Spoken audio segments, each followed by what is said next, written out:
Thank you. That's amazing. I've got a lot of fun for that. Over here with Tim. Squeeze up. There we go. Yeah, just mic as close to your mouth as we can. Must be Danielle's. How you doing, Bailey? How you doing? You all right? Yeah, good, thank you. I've heard a little bit about you, actually. Good or bad? Good. All good. All good. It's probably a couple of years ago, actually. Okay, When we right, first started we've just reset the stream, so bear with us, community. If we can share the Facebook stream in the local groups, that'd be great. If you're watching this and you're coming back on the stream, please do comment, like, share, invite your friends to follow it. You can invite your friends to watch it, I think, on Facebook. If you're on YouTube, post on LinkedIn to let people know that we're on YouTube, because LinkedIn, different around, which is my biggest network, doesn't work, which is annoying. Especially when we split the stream into 6 parts for LinkedIn. Cheers, LinkedIn. Appreciate you, man. All that time and effort I put in there posting on their platform. Anyway, this has been great. So, Tim, welcome. You're now co-host. I'm Danielle, am I? You're Danielle. Okay. Is that all right with you? I'm less tired, and she deserves a break. Yeah, so she definitely deserves a break. Well, we appreciate you doing this. No problem. Tim, do you just want to, before we introduce Bailey, just talk about, from your frame of reference, like what does well-being mean to you in the context of Liveathon and the town? Yeah, so we're just round the corner, so I pass Alex pretty regularly. Neighbours? Yeah, on a one of our lights are usually on, aren't they? Yeah, absolutely. No, so we have a team of about 12, 14 staff at our office, and we're just a single branch. And I think I've been there 10 years, and over those last 10 years, we've seen, obviously, well-being, mental health, will have you come to prominence just in the work arena, which is brilliant. But it's been something that we've dealt with staff, but also I think a bigger thing for us has been our client base. So we manage over 700 properties locally, so that's at least 700 tenants. Obviously, because you have families in some, couples in others. It's a lot of humans, mate. Yeah, and we've been thinking about how we could potentially do a bit more for our tenants in terms of whether it's just at the most basic level, signposting. When they first take on a tenancy, looking at just showing them what's available in the local area. But also we have a sort of a duty of care as well, because we do inspections on our properties a couple of times a year as well.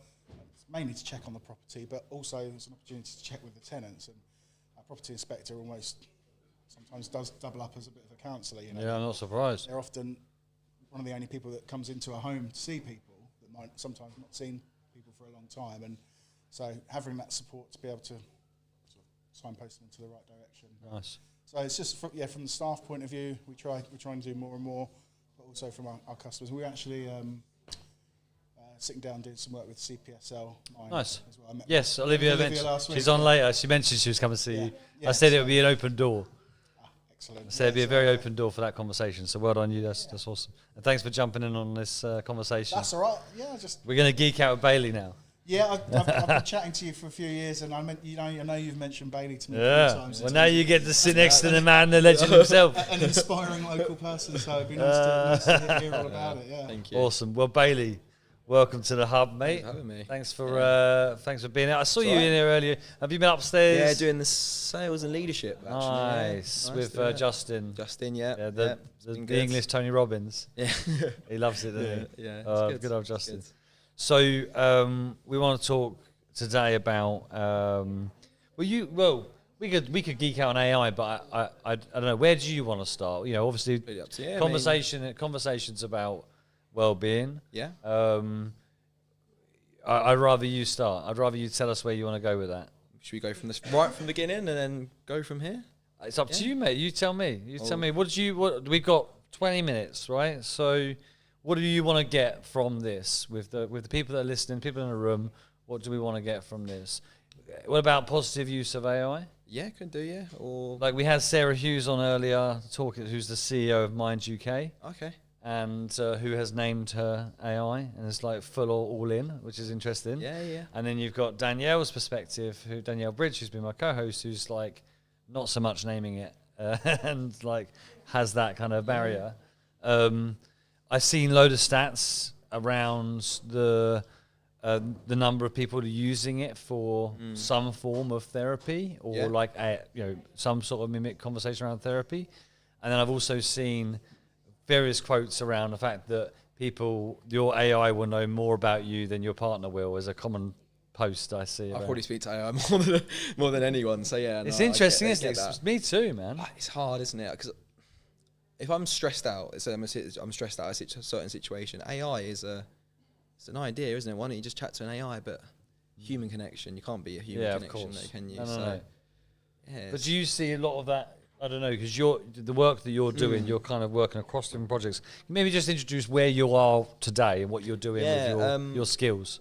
A bit of everywhere, really, from teaching AI to building some automation. So I'm a bit of the name AI. I'm a bit everywhere. Like, I think when people think of AI, there's so many different topics or automations of, you got the LLMs like ChatGPTs, but I'm kind of all over the whole spectrum of AI, I guess. Did you learn that? Was that self-taught? Yeah, I'll go back to the start now. Yeah. So I started my first business when I was 14. Sold cookie cutters, my brother. But whilst I was selling the cookie cutters, my brother on Etsy, I was actually using ChatGPT to create the listings. And whilst I was doing that, I had someone come up to me and said, "How are you using AI to create listings?" And this is when ChatGPT just come out. Because I remember you actually, we was upstairs in the other. We're like, what was this thing, dude? You showed me it, and I was like, this is crazy. And then starting to do some like consulting with ChatGPT, and then from that it's kind of just exploded. Like, I didn't even mean to go in the AI direction. It just kind of just dragged you there. It just happened. And the thing is, you've got an eye for a market in the sense of you've got a really good eye for a buck, and I think I know where you get that from. Your family, knowing you're an old man. But you've got a natural curiosity and hunger to learn. Yeah. And I think that's probably dragged you into that space. Yeah. But I'm glad you're there, because, we I don't know what we would do without you now. I know you're doing some work with the youngsters as well, helping Sam out. Yeah, so I think we're do quite a few sessions with the young people as one-on-one sessions as well, which would be good. Quality. Because I think I don't know if this might be true, but I think there's people older than me probably using ChatGPT more correctly. Like, I think there's so many people my age using ChatGPT in the wrong way. Oh yeah, I don't know. Unethically, like, do you know what I mean? I think it's teaching young people the right way to use ChatGPT. Is it being taught in schools? No, mate, no. Although it's interesting, so I was at the AOC, the Association of Colleges conference, big conference, and hands go up. Who's utilising AI in your teaching? 80% minimum, mate, and that's the ones who admit it. They're using it in the teaching, but they're not. Well, it's interesting, isn't it? Because is it? I don't think. I don't know, but I don't think we've moved beyond a tool surface level conversation. I mean, my sister's in year 11. She's doing her GCSEs this year, and she hasn't been taught anything AI. She uses AI, so she uses ChatGPT for her homework, a bit of coursework, but not taught anything. But imagine if they were, though. Not even to get the answers, but how to use it properly to help them when they need help. Because it's a tool that can help you them, exactly, and really well. Yeah. And as a thinking partner, so I've got I speak to mine for at least an hour a day. 100%. Just thinking. Just allow it to unpack, coach me. So I'm not asking it questions. I don't treat it like Google. No, I'm not asking it questions. I've got the answers. I just can't find them. I want you to coach me. I want you to extract that from me. Well, that's interesting. Can you go off and do some research with me? Can you run a task on Monday and send that back to me? Or every Sunday I've got this. I call it it's my HQ center, because I've got 10 businesses, charities, projects, side hustles. I got a lot going on, right? It used to take me half a Sunday to plan all that. I used to sit down, because I'm a Sundaypreneur, because that's the only day you can actually do any work. Yeah, like Monday. My view is Monday to Thursday is my community's time, or the people that work for me's time. I'm giving that to them, or my network. Whereas Sunday's for me to work on my stuff. So now I don't do that. I can spend now I've got blocked out family time because AI has meant I get a report on a Sunday night, 6 o'clock. Rag status. Here are the projects I'm working on. I bracket by cash, growth, and impact. So I work, and Sasha's looking at me because we've got like a Miro board for everything, right? Sasha's my assistant and associate within Hughes Run Partnership. And so I sit down, we look at a season, so 2-month season, because a quarter's too long, a month's too short, so we do 2 months, 6 seasons. And then we go, right, what's the cash growth and impact goals for each of these things? So that's the level of planning we're doing at board level. But week by week, it goes red, amber, green that for me. So I just voice note at my ChatGPT, red, amber, green against all of my objectives. It will then report on a Monday morning, bang, in my inbox, what's red, what's amber, what's green. And because I trained it, well, because he trained me to train it, I then have it set to give it a little flex to say, hey, I'll give you some leverage points. I'm an entrepreneur. I'm always looking for a hack. That's what I said in my AI. Give me 3 recommendations against any reds that may get me to hack through that growth.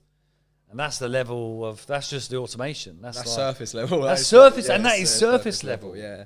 It's beautiful, and it's easy to get caught up on the negative about it, or whatever else. But I just think a lot of time. If that frees my time up to spend more time with my family or my community or whatever, then what's the point? And that's what I mean. Most automations that I'm creating are to save time. Yeah, that's all it is. Is people use AI to save time. Well, I mean, what do you reckon the average number of hours per basic? Let's say 10 hours of learning. What do you reckon the average number of hours per month you could save someone a week? I mean, I was speaking to the young people upstairs, and I was talking about NAN, that automation platform, and I was like, you could copy and paste their docs page into ChatGPT. I guarantee you could probably learn the whole of NAN just from in a day. But if you read through the docs manually, it'd take you a week. And so for those that are listening, NAN is like a no-code automation platform. You can build funnels and a little bit complicated. You can replace a few humans, is what you're saying. Yeah.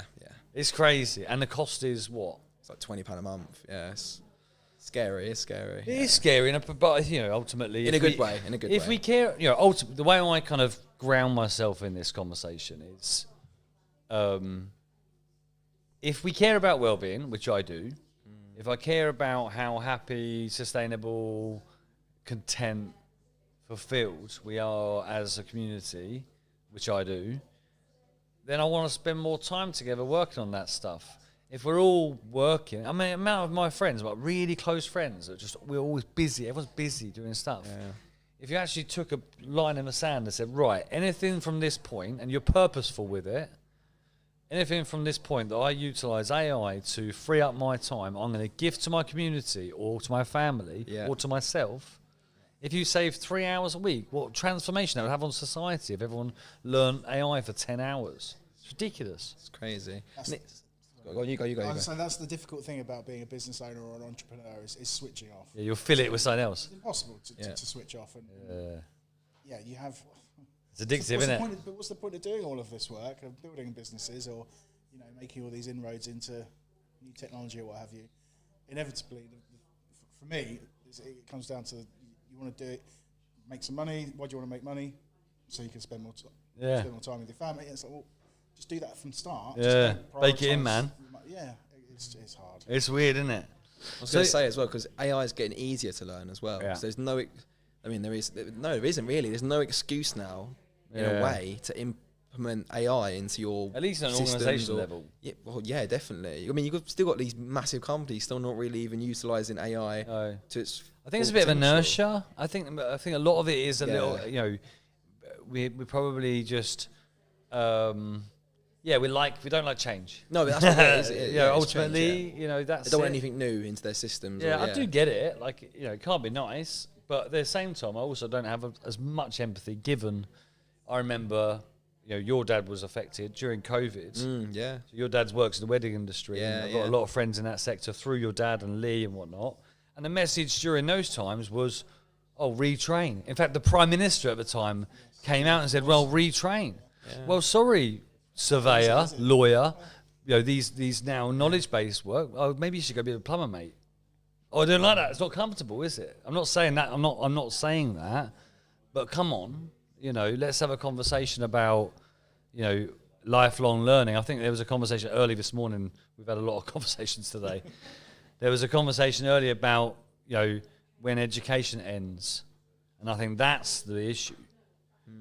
What do we do? And again, this is a St Neots-centric conversation. It's a community-centric conversation. How do we get lifelong learning back? Education doesn't really And that's the point. But how do we really embrace that? I mean, I know we've got the colleges on later. We've got Dan Cahill and Kerry Abbott from Atfield, from Cambridge Regional College on later to talk about learning.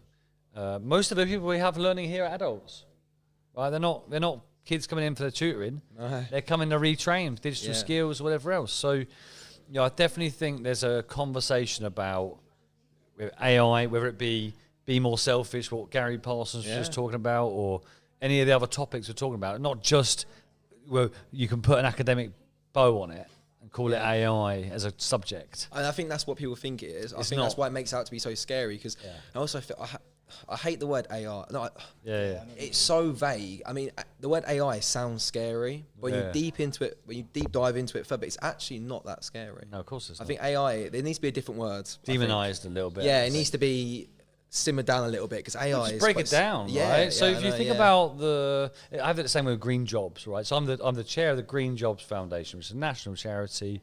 What's a green job, right? Is it not just a welder doing something purposeful?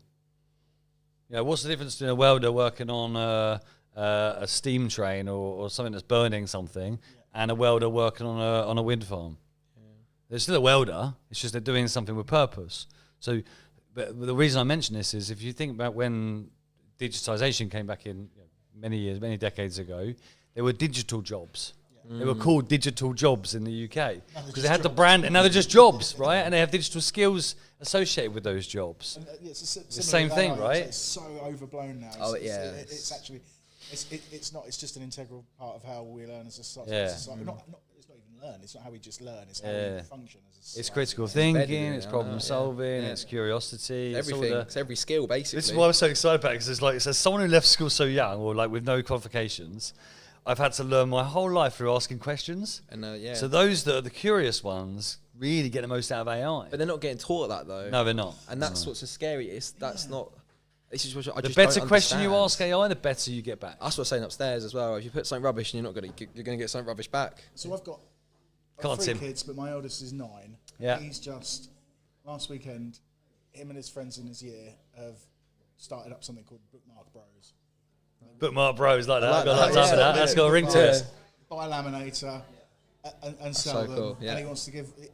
Obviously, we're watching YouTube because I said, "What are you going to do with the money?" So I want to give it out as random acts of kindness to people. That's cute. Brilliant. Okay, but and you're talking about the automation that you can. For my 9-year-old who's not getting taught it at school, how would you get him? What's the best way for him to get involved in learning? I don't have a 9-year-old. I'm saying you're learning AI like it's a speak.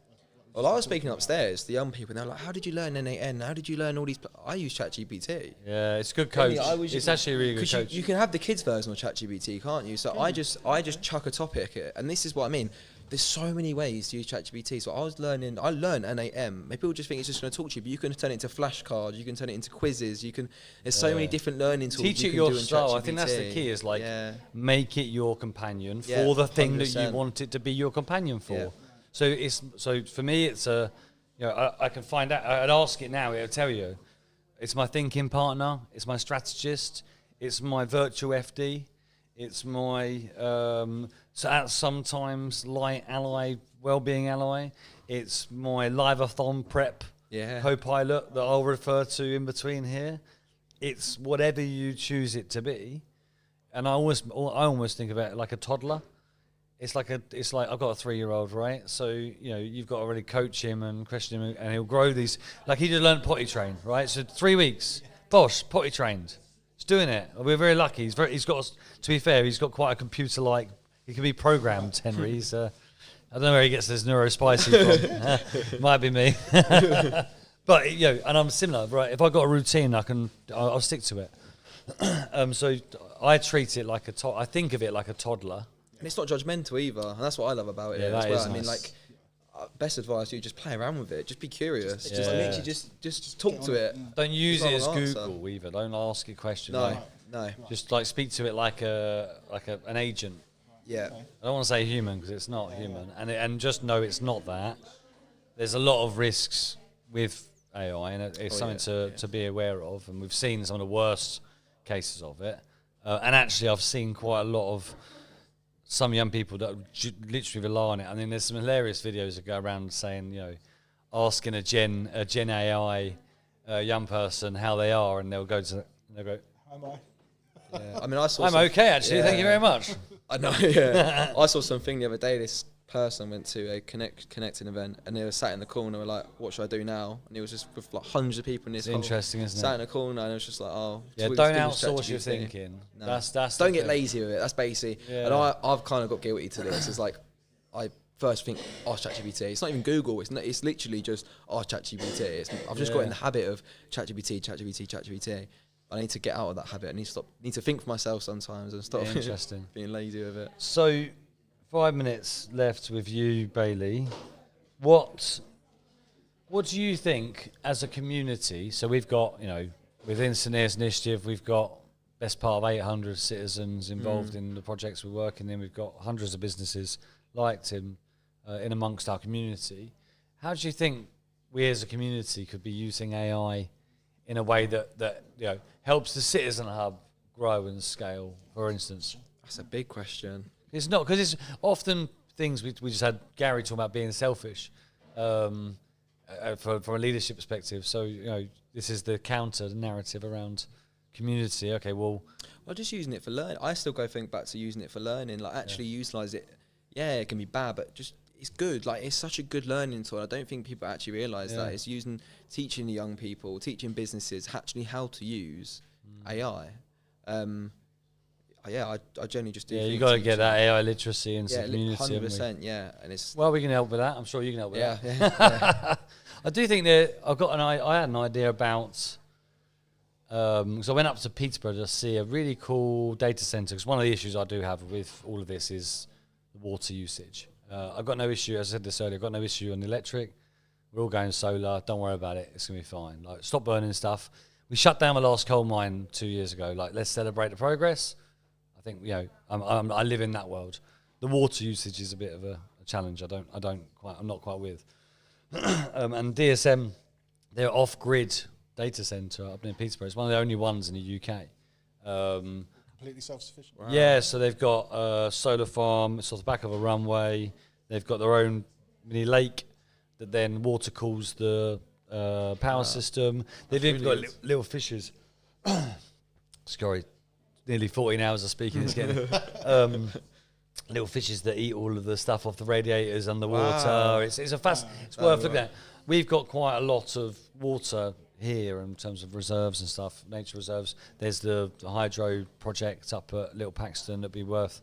I actually genuinely, if we were to build an LLM for St Neots, I'm like radical. I want to see like an LLM with a trained AI agent on the vision for St Neots, which S&I is looking to develop over time with the community. I actually think that would get a lot of inward investment, a lot of eyeballs on the town. Yeah. Here's a town that are saying, well, we're embracing AI, but we want to do it sustainably. We want to be in control of our data. Yeah. So it's our data center on our premises and on a sustainable footing, and we can actually make use of that hydro. That's so cool. I didn't know that was a thing. That's really cool. Yeah, I don't know. I just made it up. The DSM exists, but that project, I was like, no, not that. Well, you should go check it out. It's pretty cool. Yeah, it's pretty cool. Awesome. Bailey, where can people find you if they want to learn more about AI? Yes, so Bailey Reddins on LinkedIn. It's AI with _Bailey on Instagram and TikTok. Nice. And on YouTube, it's AI with _Bailey as well. So nice. Appreciate you joining us. Tim, thanks for co-hosting me. It's all right, no problem. Much appreciated. You made a great substitute or temporary substitute for Danielle over there. Giving a little break. How you feeling? You all right? Yeah? I can't wait. Honestly, I'm so hungry. Right, bless you. Right, I'm going to be swapping out. Danielle's going to be back up. Right. And we got Gary Parsons coming on in 2 minutes. Thanks, guys. Thank you. Nice to meet you. Nice to meet you. All right.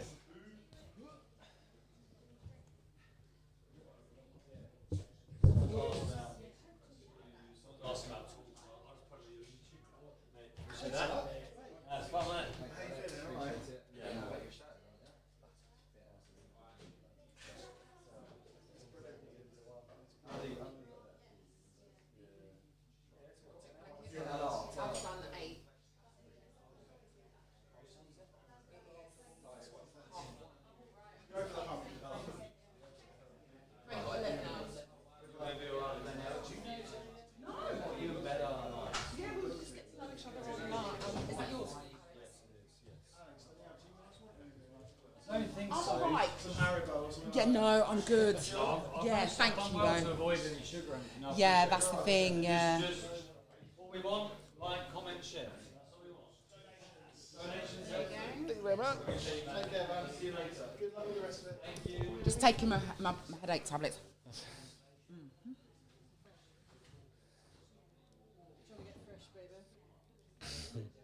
Thank you, my love. Thank you. She knows me so well. Hi. Hiya, you're right. I am now, yeah. I was flagging slightly. I could imagine. But yeah, it's good, actually. I feel quite good considering. And I had to go home and eat some chicken because I'm off sugar. And it's not a January thing. I tend to not eat sugar, but Christmas was a little bit of an exception. And now I'm kind of catching up. So yeah, Alex kind of introduced us off camera, but I don't know who you are. So please tell me who you are. So I'm Gary Clark. Hi, Gary. I am, if I get my title correct now, I am the Perinatal Dads Matter project worker Thank you. for CPSL Mind. Awesome. Thank you. I have a huge passion around men's mental health. After having my own struggles in quite a major way, I developed, I think I fell upon Mind just from a phone call. I was working, I had a 30-year career. I worked in a prison service. I was a prison officer for 30 years. Left that in not the nicest way possible, almost to the brink of it nearly killed me. Yeah, basically. pressure job. And to be honest, it wasn't prisoners. It wasn't them. It was workers, managers. I was bullied out of the workplace, basically. Sorry to hear that. And what I decided was not to fight it. I made a decision when they said no more, no thank you, I just walked away. Tough at the time because I could have fought it, and if I'd have fought it, I'd have won. But part of my mindset was, why do I want to go back to somewhere that quite obviously doesn't want me? Yeah, I'm better than that. absolutely. Went through quite a difficult time after it because I suddenly went from earning £50,000 a year to earning nothing. And you got bills to pay. Yeah. But discovered actually the world's not as scary as you think without money. When you haven't got any, people are quite happy not to get it. And it was quite amazing. I found it quite thing. So I went through that struggle. I have a fantastic partner who's now my wife. I have two brilliant stepsons they're mine really. Stepson's just a legal title, isn't it? You know, my youngest, I've been in their life since they were 4 and 9. They're now 15 and 20. Yeah, they yours. Yeah, so, but they couldn't be any more different. They are very much like chalk and cheese. And when you were talking earlier about your children, I thought, I've got one who's away at uni, in his second year at uni, doing physics. He's extremely clever. And a really nice young man with it, which is, he's been pretty much problem-free, shall we say.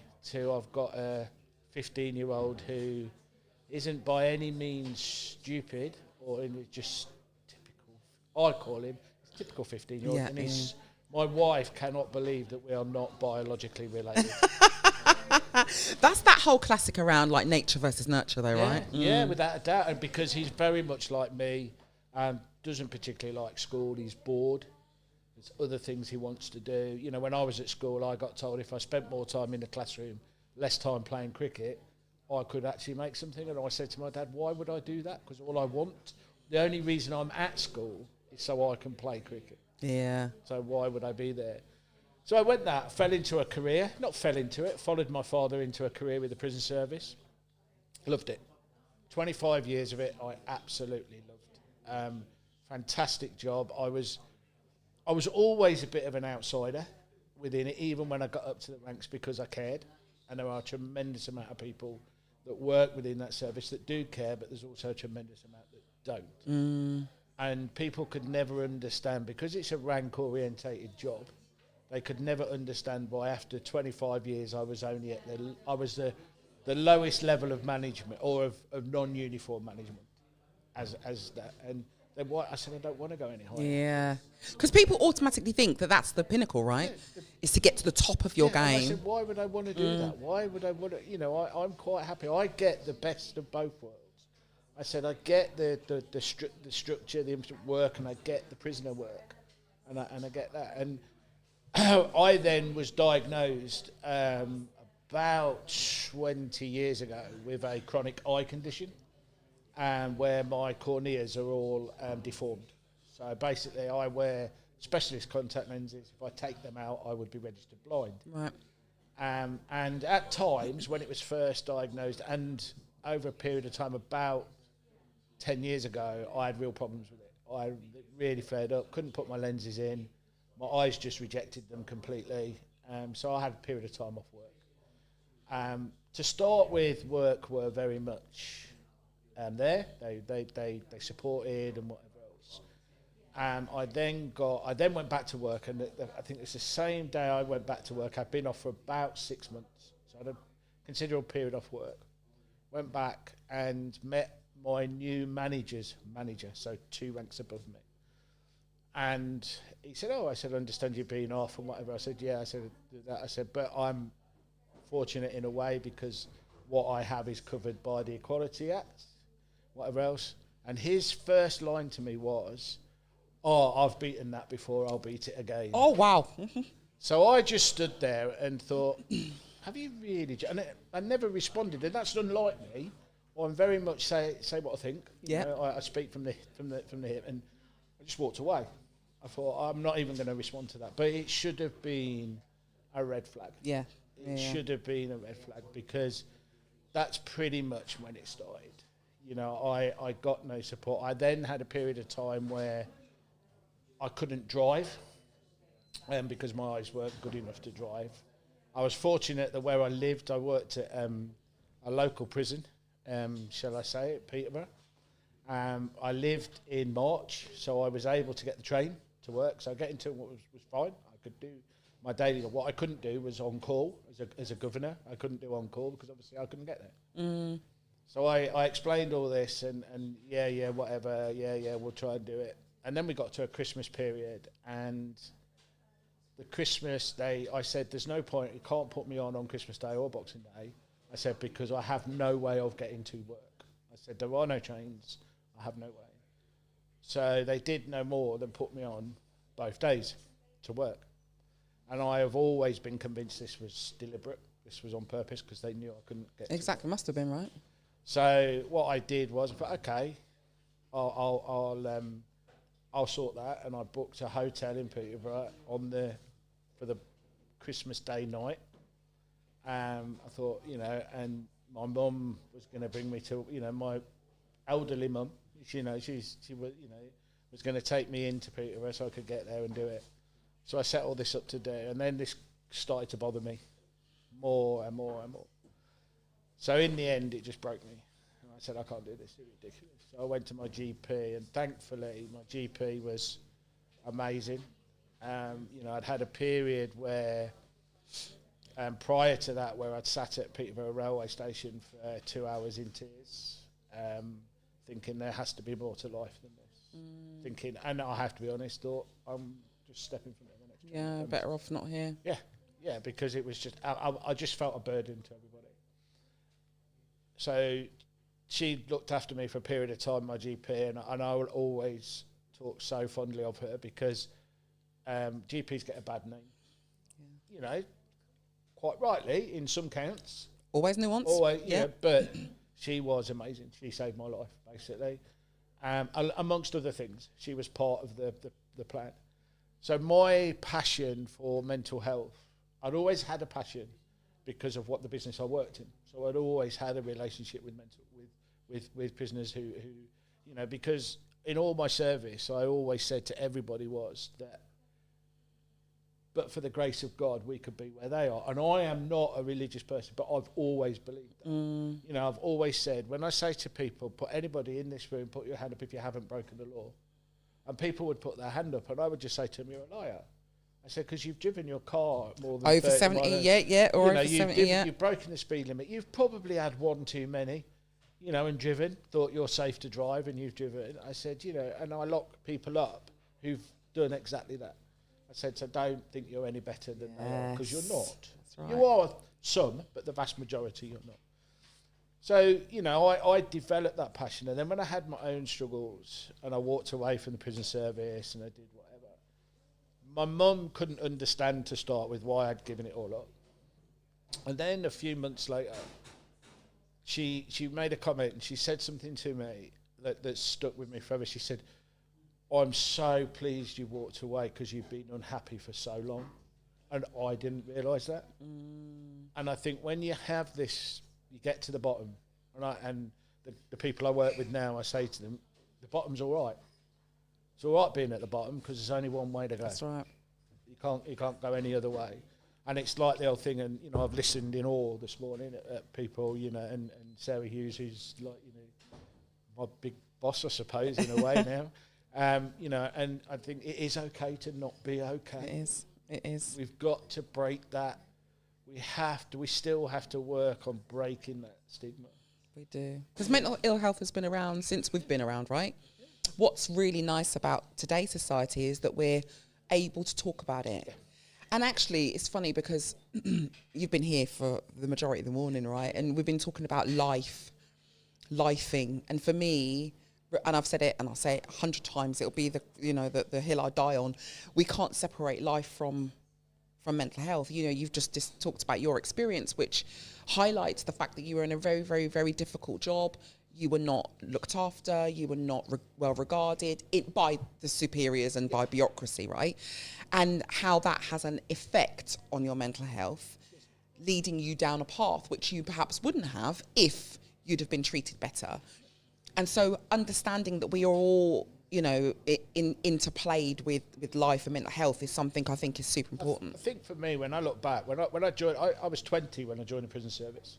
You know, knew nothing, lived at home all that time, moved away, went to London, started at Pentonville Prison in North London. You know, let's start at the top. But the best, I have to be honest, I worked in Pentonville twice, the best prison I worked at. Yeah. In them days, not so much nowadays, but in them days. But I envisaged that I would work for 40 years in the prison service. That was my plan. I would retire at 60, I would have my pension, I would walk away. I never envisaged the last nearly 8 years now of my life.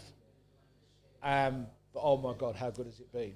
Yeah. You So know, tell us, so you went from the prison service, you had your own difficulties, and then you ended up at CPSL. Yeah, I did. And I had a little bit of a route on the way. When I first left the prison service, I went to work. I needed a job. I've always worked. I couldn't sit at home and do nothing. I wasn't that type of person. So I went to work at Iceland, the store, not the country. I always say that to people.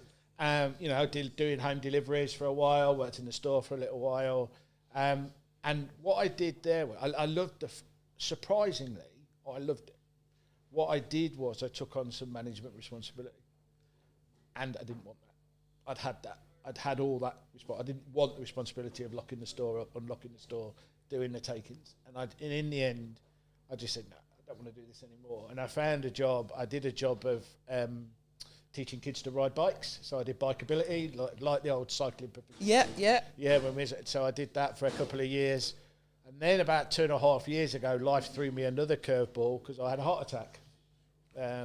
While I was out riding my bike, 17 miles into what would have been probably a 50-mile bike ride. They were usual rides weekly. I would do that. I had a heart attack. So your life changes again a little bit then. It puts a bit of perspective on life. I sat at home one day and I got a phone call from a lad who works for Mind, who I knew for another organisation that I volunteer for, Andy's Man Club. Yeah. Massively getting known now. Most people know about Andy's Man Club. And he asked me to put, if I could put an advert out amongst the facilitators of the local groups, because they were looking for some people to facilitate groups for Mind, to go and work for Mind. So I said, yeah, not a problem. Never thought about it. Then I read what it was, and it was to facilitate peer support groups and to do dialectical behavioural therapy. Yeah, big one. So DBT. DBT. So and then I looked at it and said to my wife, I could do this. I said, I think this is what I've been looking for. And, this is.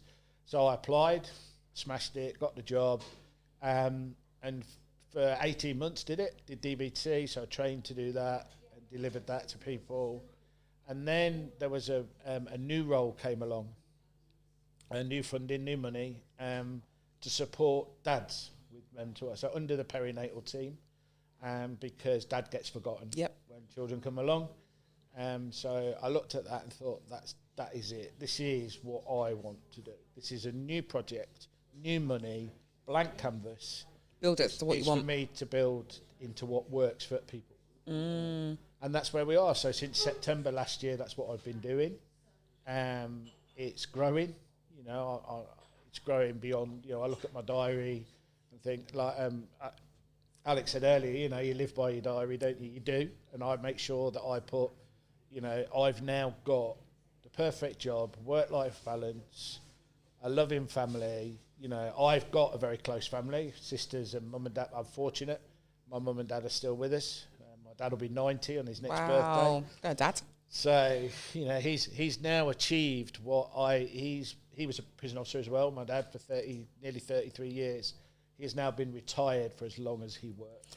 Wow. And I think that's amazing. I say that to him every time. I said, you do realise you've drawn your pension for as long as you drew your salary. That's amazing. I said, does he reflect on it like that as well? Yeah, I don't think so. He doesn't reflect. He doesn't. He's what I now call a proper pensioner. He is not particularly mobile. He has every health condition under the sun. He rattles in the morning when he's taking all his pills, but he's fine. He's still got all he's living his life. Still got all his brain. Faculties, everything still functions. My mum is 85. She's like the bionic woman. 2 new knees, never stops. Yeah. She's totally, she's just an inspiration. Love and that. it's really difficult because when I listen to, the stories people tell with their mental health journeys and things like that, I always struggle with those ones where childhood's been a factor, because I always say to people, if Carlsberg did childhoods, mine would have been it. Because my dad worked in Suffolk, we lived on the coast, till I was 7. We moved about a little bit because that was the nature of the beast, but it was fantastic. I've got 3 fantastic sisters. I'm the youngest. And I always say I was bullied as a child. I always tell my sisters that. But they didn't. And that's so far from the truth. They're amazing. They're all there now, and I'm the only one still working. My younger of my 3 sisters is just about to retire. So life's good. And good. I think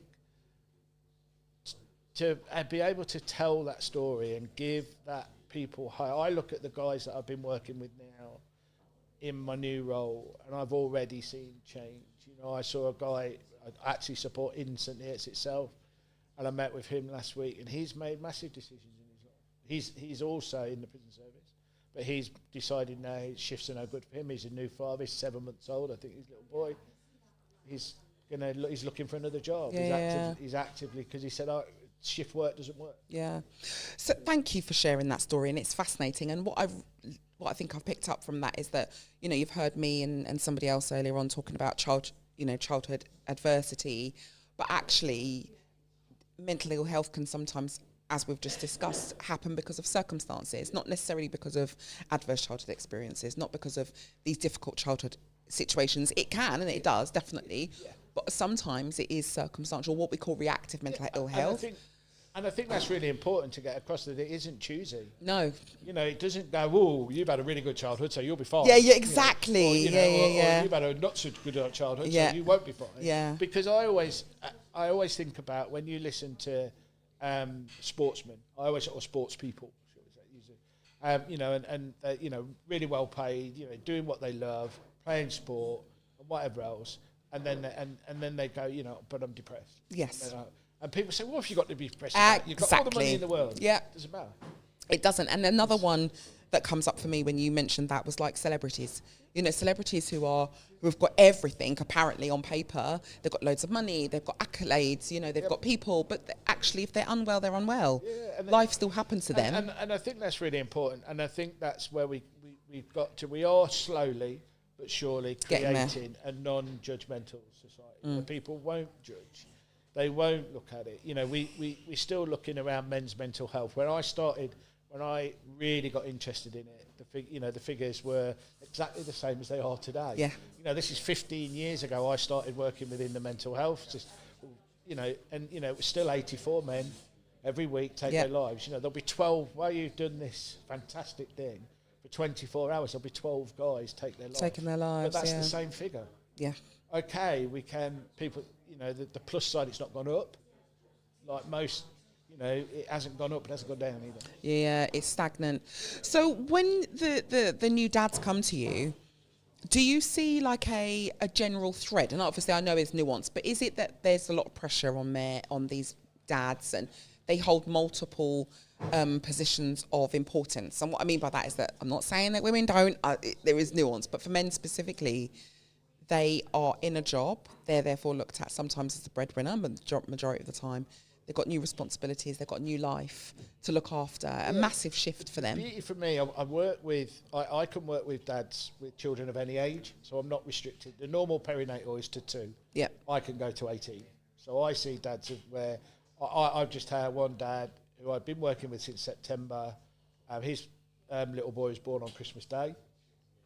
And his fears were the expectations. Yes. The pressure of what was going to be expected. Yeah. Would he feel what everybody thought he should feel? And, you know, so we talked through that. We worked through that. And you know, and I don't have a one-size-fits-all policy. Person-centred. It's very much a bespoke. Yeah. You know, I will say to guys, right, you know, let's meet. You know, we'll meet for coffee, do whatever else. You know, we'll have a conversation, and then I'll work out from that what I think you need or what it is. I'll put it to you. If you don't buy into it, that's fine. I can't. But this is what I think. And sometimes it will be the DBT stuff. It will be the teaching the skills and learning the skills. Sometimes it will just be a coffee and a chat. Yeah. Because both work. Yes. It's not one or the other, right? No. It's often a collection. We've talked a lot today about community, friends, support, you know, in where you live, friends, family, all of those things that contribute to you staying well. We live in a really, you know, the world's a tough place. Let's be honest. You know, it's a tough place. Yeah. It's, you know, in my, you know, sort of more years than I like to mention, it's the toughest I've ever known. Yeah. I remember when all the cost of living crisis started, if that's what you want to call it. That's the media hype of it, isn't it? But I said to my wife, we were having a conversation about whether we could heat the house or go shopping. And I said, this is madness, isn't it? I never dreamed I'd be having a conversation about whether we could afford to go shopping or we could afford to put the heat on. Yeah. I said, you know, and you know, that's not right. It's 2026 now. But I think for me, it feeds into this narrative. And to your point, I'm so glad you said it because I say it all the time. Your life is hard. Like literally, it is hard for everyone in varying forms, but it's hard. And I remember speaking to somebody going, "Oh, the world's never been, you know, harder." And I said, "Well, I was not born in war times, but as my friends at school and family, I was told that parents had to put their kids on trains and ship them off to strangers in the countryside because of the bombings." And they never knew where their kids. What, as a mother, never do it. I couldn't even imagine what that was like. I couldn't imagine what those things feel like. Now, I obviously know, and as we all do, across the world, these things are still happening, right? But I'm talking about my experience in this country. I would never even begin to understand the difficulties that pose. So I say all of that to say we all go through our difficulties regardless of our generations and, you know, the mechanisms of that trauma or the mechanisms of those difficulties. And actually, one of the things I've told my kids is life is tough. They know life is hard. Yeah. I'm like, yeah, well, you know, what did you expect? Because you don't pop out and all of a sudden think everything's going to be perfect. And having an understanding of the fact that life is tough sometimes is quite and you know, I'm important. Very much like that. I'm very much, especially with my 15-year-old, you know, I will very much say to him, and we recently had a conversation about a coat. You know, he's very much designed. It has to have the right label on it. shall we say. No, And teenager. Yeah, but my other one wasn't. But my eldest, although he's now not a teenager, but he very much was the total opposite. He didn't, if it fit him, he wore it. He wasn't particularly bothered. Yeah. But this one, and he said, I found a coat I want, and it was like £285. I said, well, mate, you got 2 hopes of that. I said, Bob Hope and no hope. I said, and Bob's dead. And he just looked at me and went, what?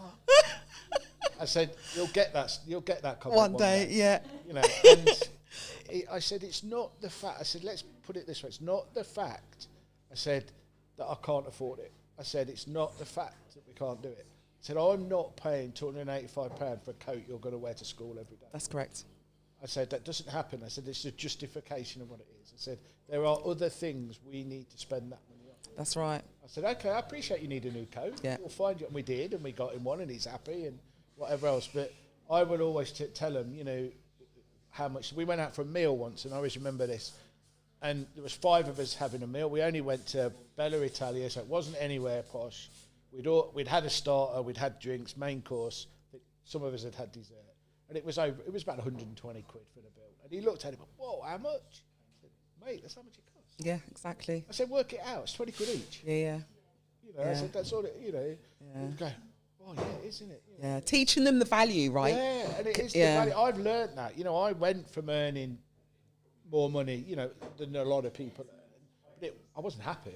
I look at it now and think, I'm probably on just above minimum wage, whatever that might be. But I said, I couldn't be happier. I've now, when I left the prison service, I had massive debts, a huge amount of debts that had created. And that was when I earned money. That was just madness. And in May last year, I cleared those debts. Those debts were finished, paid, done. I now don't owe anyone a penny. And that, apart from mortgage. But I said that's the first time in my working life. I said that's going to stay. I said I'm not going back. No, I said if I've it. got the money in the bank and you want something, we can have it. If I haven't, you can't. Simple as that. Do you know what? We could continue this conversation for hours, but as you know, the turnaround on this is So, really quick question before you go, because I've really enjoyed our conversation. Yeah.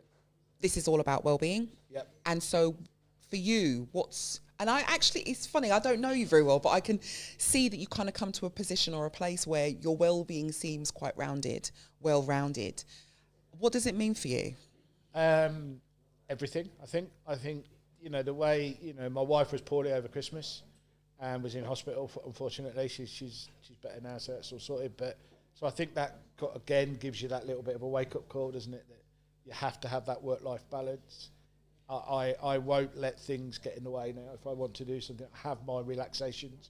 I'm a massive rugby fan, so that's one of them. And I'm a Lego builder. Love that. Adult master builder. Yeah, I am a Lego builder, so I spend an awful lot of time. Like yesterday, probably 4 or 5 hours building. Love that. Legos. So and it's just escapism. It's not real, is it? What I build, I can think, that don't work, so I change it. Yeah, I'm crocheting a blanket, and the reason it's a blanket is because I don't know any other shapes. My wife was like that. Yeah, square. My wife did crochet and yeah. What are you making? A blanket. Yeah, exactly. Yeah, because she said it's square. I haven't got to think. Exactly that. And she doesn't follow instructions. So no. You can't give her a pattern. She'll never follow. Exactly. Yeah, she's got some serious. Yeah. Oh, bless you. Well, thank you so much for coming today. It's been lovely catching up. Right, Alex. Fed and watered. I've had some chicken. Do you want a pizza later? Oh, a pizza? Yes, thank you so much, Gary. I will come find you. I We're straight on pizza. Okay, cool. Okay, so a couple of things quickly before we get you on stage. Stay there. So I fixed LinkedIn. You fixed it. Well, I've got Harry's in the house now. Big up, Harry. Come and stand here. And big up for Harry Pauly. Come and put your face in front of your camera. This guy is the reason we can do all of this stuff. Because he spent about 9 hours teaching me what to do. I've done all right. I'm like techie, producer, and host. He's done a very good job. So what? You're proud of me? I'm very proud. Well, you appreciate it. I appreciate you. I appreciate you. I appreciate you. I fixed LinkedIn. So the LinkedIn Citizen Hub page got, I don't know, booted off, banned, Rude. whatever, disgraceful. So I've connected to my personal profile. So if you're listening, you're on LinkedIn, please repost my live of this. And same with Facebook. But the viewers are picking up. I think it's afternoon, it's Monday. Yeah. It's good. How you feeling? Yeah, all right, you know. all right? Yeah, I've taken a couple of headache tablets Yeah, I might have and to I've do that in eaten a bit. some chicken and I've drunk some water. I'm all right. Okay, cool. I've got caffeine coming up, and then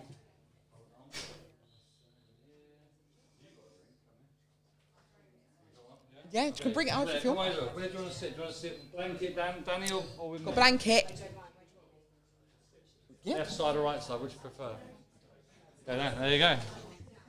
It's always worth asking that. It's always worth Yes. asking. People, I've been inviting people into my blanket. I mean, you don't have to go. You ain't got to get in the blanket if you don't want to. Okay, right. Okay, we're in a room. So, welcome, Claire. Hi. Lovely to see you. I don't know when last we actually saw each other like in person. I think I came to an event that you did in the summer. No, Oh yes. It wasn't at their house, was it? Short meeting, Yeah, short banging. meeting That was house. a Yeah, good one, wasn't lovely. it? That was a Yeah, good one. really nice. Oh, Mike, closer. That's it. We that got told better? off. Yeah, that's good. Yeah, it was nice. You could stay for the I couldn't stay for very long, but I came for about an hour. enough I remember. to get a little bit of a buzz, and Yeah, then it was good. Great event that was. That was nice. Yeah, wasn't really it? nice. That was really the breakdancing crew Yeah, were like amazing. different level. Yeah. Cool. So Claire and I had a couple of conversations in the build up to this. Yeah, you two have not met. Never met. we No, haven't. hi, Claire. Nice to meet Okay, so let's let Claire introduce Claire. How would you introduce yourself today? you. Oh, I don't know. I'm Claire. So I've probably known Alex about 7 or 8 years, probably now. Yeah. I'm a lawyer by trade. Excellent. And lived in Cambridge for about 23 years now. Nice. So yeah. Nice. And you didn't really tell us much about yourself, apart from like some surface levels. Yeah, there's like, the CV. That was a CV. yeah, that was a proper thing, right? CV Yeah. response. So how did you kind of find out about like Citizens Hub and what's your connection here? So my connection is Alex. So Alex sent out that he was doing this Liveathon, and wanted some positive news to discuss on what has been dubbed Blue Monday. Yes, so, yeah. the lies that have been told. You know all about brands and then mischievous Yes. work. Yeah, exactly. They've got to get the customers in somehow. So yes, I work with brands as an attorney. So I do trademarks, design, copyright. So I work with a lot of brands protecting their ideas and campaigns and what have you. So yeah. So Naughty marketing. we had a little go at marketing today, It's haven't we? enhanced. I'd That's say all. Yes. marketing don't really like legal very much either. So No, don't I worry bet. about Yeah, it. no, I'm you're like, in a safe space here then. Yeah. So one of the things, so I love following your journey, and I have done since I followed you on Instagram. I'm like a bit like I mentioned Josh Phelps earlier. There's some people you follow on Instagram, the same as you. I love your little rants on there. Yeah, It's I do have great. a rant every now and Yeah, again. it's great. And I know you've got a massive love for travel, massive love for food, always looking after yourself. You're always doing something, dancing. So Yeah, I ultimate You gotta share- well-being then. I literally Yeah. can't sit Live still. and breathe Life. well-being. Yeah. Yes, you seem interwoven into your life, and actually, yeah, that's quite. I don't know you, so I don't have the privilege that Alex has. But just from kind of meeting you and hearing that tiny little bit of an introduction, how important is it that you live well-being, not just do it? Like for example, January, right? Yeah. Oh, gym.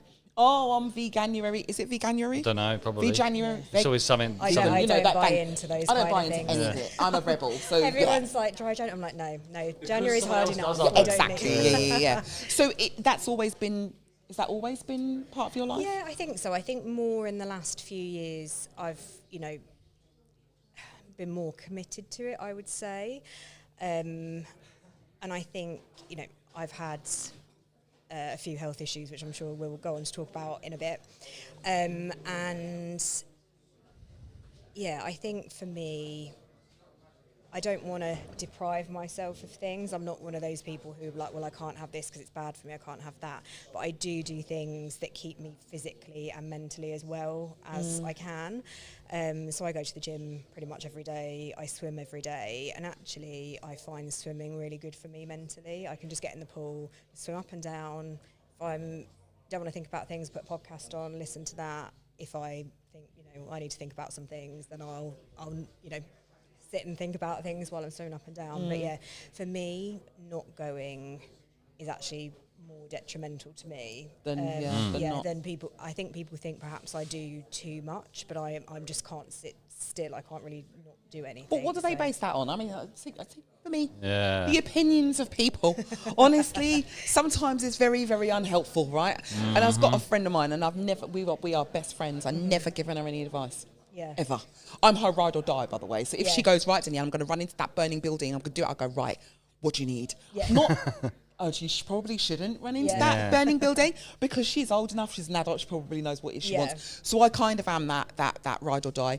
But I guess from you going swimming, you going to the gym is what you need in order to maintain your mental health. Yeah. You said something a minute ago. My son said this to me the other day. Actually, it was yesterday. We were talking about football, and he didn't go football training on Tuesday because it was waterlogged pitch. Yeah. And I said, "Oh, you glad you're not going?" He goes, "No, I'm really gutted." He said, "Because actually, when I'm playing football, I don't think about anything. Yeah. I'm kind of just in the moment, and I'm just playing football. Yeah. And so I haven't got that this week. I'm going to kind of miss it." Yeah. Yeah, and I think it's, it's something different to everyone, but for me, I definitely feel better in myself having gone and done something than not. Yeah. I know I'm ill if I'm in the house all day. I literally, if I'm well and fine, then I need to have gone out at least once. Yeah, that's nice. really That's interesting. healthy, yeah, right? really healthy. That's really healthy. Yeah. Although, In many ways. I sometimes forget that I'm on this podcast because I think that they're a really safe space, and then I forget that I'm actually You're speaking live to a on- lot yeah, of sorry. people. But like, the first time I've put my bra on this today. Earlier when you said what you said, that was definitely picked up on the mic. Oh, whoops. Yeah. Well, now you've But told it's us all true, about right? all about your bra. Because actually, for me, if I'm at home and I'm relaxed and I'm working and I'm doing things on my terms, then when I step out of it, I know I'm out of my comfort. Yeah. Do you know what I mean? And I like being comfortable. with Yeah. no Nothing wrong bra with that. Whatever that means. Whatever that means for Well, I think me. it's got to be exactly. comfortable for you, because at work, I'm a lawyer, but I don't look like a lawyer. I don't think, and it's, I wear what's comfortable for me, because I'm like, if you want me to do a good job doing your work, I need to be comfortable. But someone else is comfortable. There was a guy I worked with; he wasn't comfortable at work unless he wore a shirt and tie, because he didn't feel in work mode. Yeah. So it's just, people have got to be.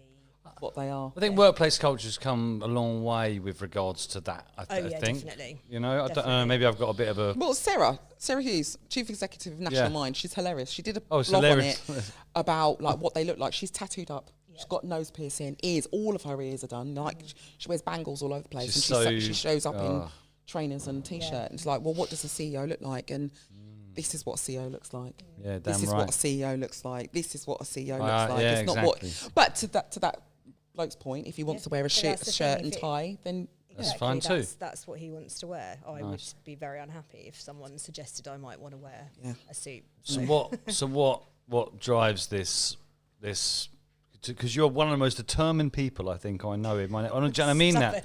No, I mean it. Well, stubborn. Yeah, fine. Whatever you want to call Selfish. it. Yeah, we love that. selfish. We We're love all that reclaiming here these today. words, We yeah, are exactly. all for that today.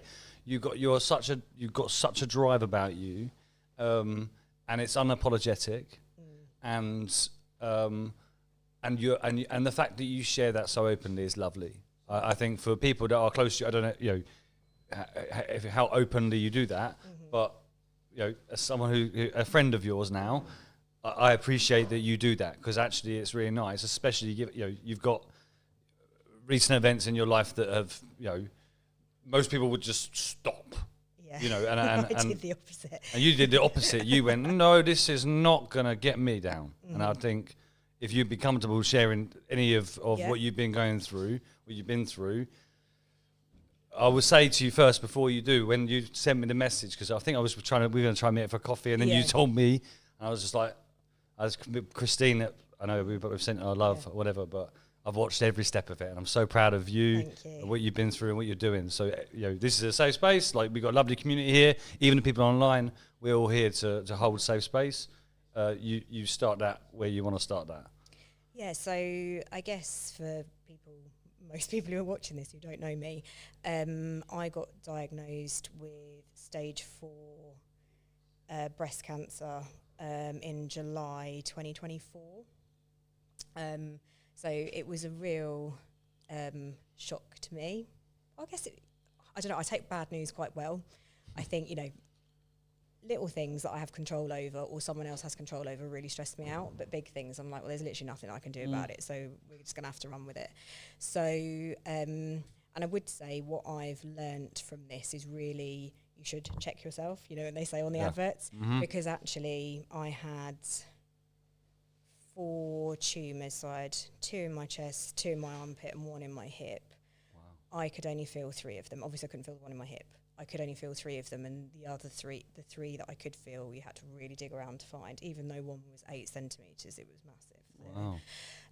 So when they say don't just do a quick, you know, you need to properly check. But anyway, so I'd been travelling. It was my 40th. It was around my 40th birthday, and I'd been travelling for work. I'd then had a holiday with my girlfriends, and then I'd got a trip coming up with my family because my dad was 70 as well.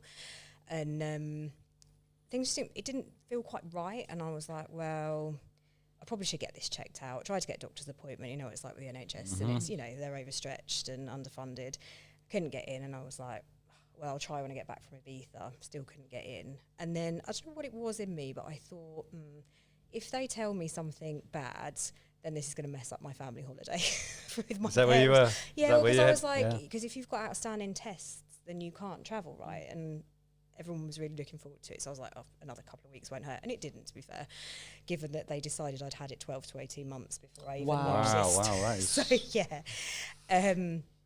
Check. Yeah. Right? Yeah, exactly. That's my main message. But yeah, so when I came back, I was quite fortunate. I had private health with work. So I just rang Bupa and was like, look, you know, this doesn't feel quite right.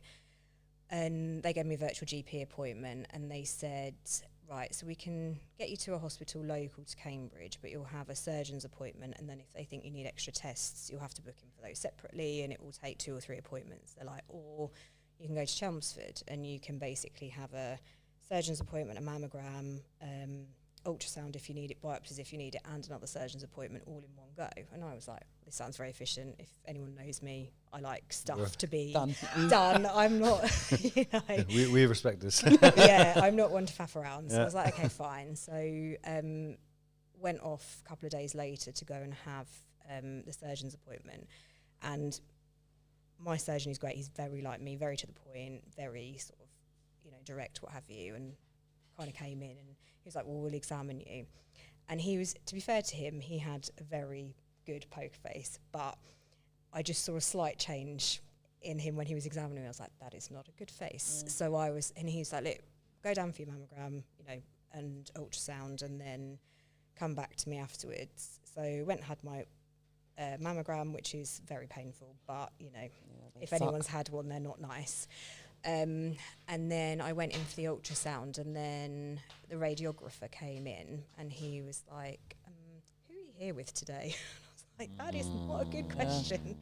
And I was like, so I was with my boyfriend who I was with at the time, and I was like, oh, he's outside. And he was like, how long have you been together? And I was like, a couple of months. And he was like, oh. I was like, what is it? And he said, because it's so advanced, we can tell already that you've got cancer. We don't know what type you've got or how, you know, widespread it is further than, but we can see from doing your ultrasound now that you've got tumours in your lymph nodes and in your left breast. So I had to have biopsies that day, and then went back to the surgeon, got booked in, and had to go and have a PET scan. And actually that's the worst bit, is having scans, because you obviously have the scan, but then you have to wait for your results. Even though they can see stuff and they don't tell you anything. Yeah, so I had to have like MRIs and PET scans and what have you. But obviously I knew that I got cancer and it was bad from what they told me. So in the space of an hour and a half, I'd gone from just turning up for like a check and then being told that. But yeah, and it's just one of those things. Like as I said, I deal with stuff like that quite well. I think I'm just like, right, well, what do I need to do? And I kind of mulled it over the weekend. I didn't really tell anyone straight away. The first people I wanted to tell was my parents. But then obviously, I mean, how do you have that conversation? Like, how on earth, you know, do you... So that was that was hard. I think that was the hardest thing for me, because I know I'm delivering bad news. It doesn't really affect me. If I don't survive, I'm not going to be here. It doesn't really, but it's the effect it has on other people. Yeah, and I fair. do think, if one of my really close friends or family told me that, they had, an illness, a serious illness, I would find it harder as the friend than I found it myself, having to deal with it. But so then, when I got the scan results back, it was stage 4, and they'd said basically if I'd left it any longer, they wouldn't have been able to do anything really. So it was good that we caught it when we did. So they put me on 18 weeks of chemotherapy initially. So I started that August 2024, and then finished that end of December 2024. And that, so they put a port in my chest, so I've got a scar here, so if anyone sees me, I haven't got a high neck top on, I've got quite a big scar there, but that port was amazing because that's where all my chemo was delivered into, all my bloods were taken from that, it was a lot less invasive than, I'm not very good with people touching my veins, which is kind of a problem when you've got a serious problem, because people want blood from you all the time. So I started chemo and I wore the coal cap, and I also had to have ice gloves and socks as well, because the chemo that I was on causes permanent nerve damage if you aren't careful. So, and the thing that was, for me, it's not that I didn't want people to know, but I didn't want people to feel sorry for me or to, oh God, she's got cancer. So I was like, I didn't want to lose my hair. That was my thing. And I remember the nurses saying the first time, they're like, we've never seen someone sit like you have taken that. And I was like, well, if it's a choice between having my hair or not having my hair, I'm just going to sit through it. So I was very lucky. I did lose probably half of my hair, but I was quite, I've got quite a lot of hair anyway, and you can see where it's grown through at the top. So that's about a year's worth of growth now. But yeah, the chemo's difficult. It's not pleasant having it, but also the side effects. So I was having 4 or 5 nosebleeds a day. I was feeling sick, tired. I had a horrendous skin rash for the first sort of 3 weeks, because I was like, I can't go out looking like this. But that sort of cleared up. I had to change all of, the cosmetics and everything that I was using to kind of battle the side effects and stuff for that. But I still worked full time. Pretty much, obviously, when I remember the first time I was doing chemo, I had a German injunction going on, and the lawyer who I was dealing with in Germany was like, we need a signed affidavit from you. And I was like, kind of in hospital. I can't really he's like, it has to be in today. And I was like, can we do this virtually? And he's like, no, the German court won't make an exception. So I was just like, okay. No. But we got it sorted. It was fine. But it's, the world doesn't stop just because you're sick, right? So I still worked, and I still went to the gym, most days initially, and then sort of towards the end 4 or 5 times a week.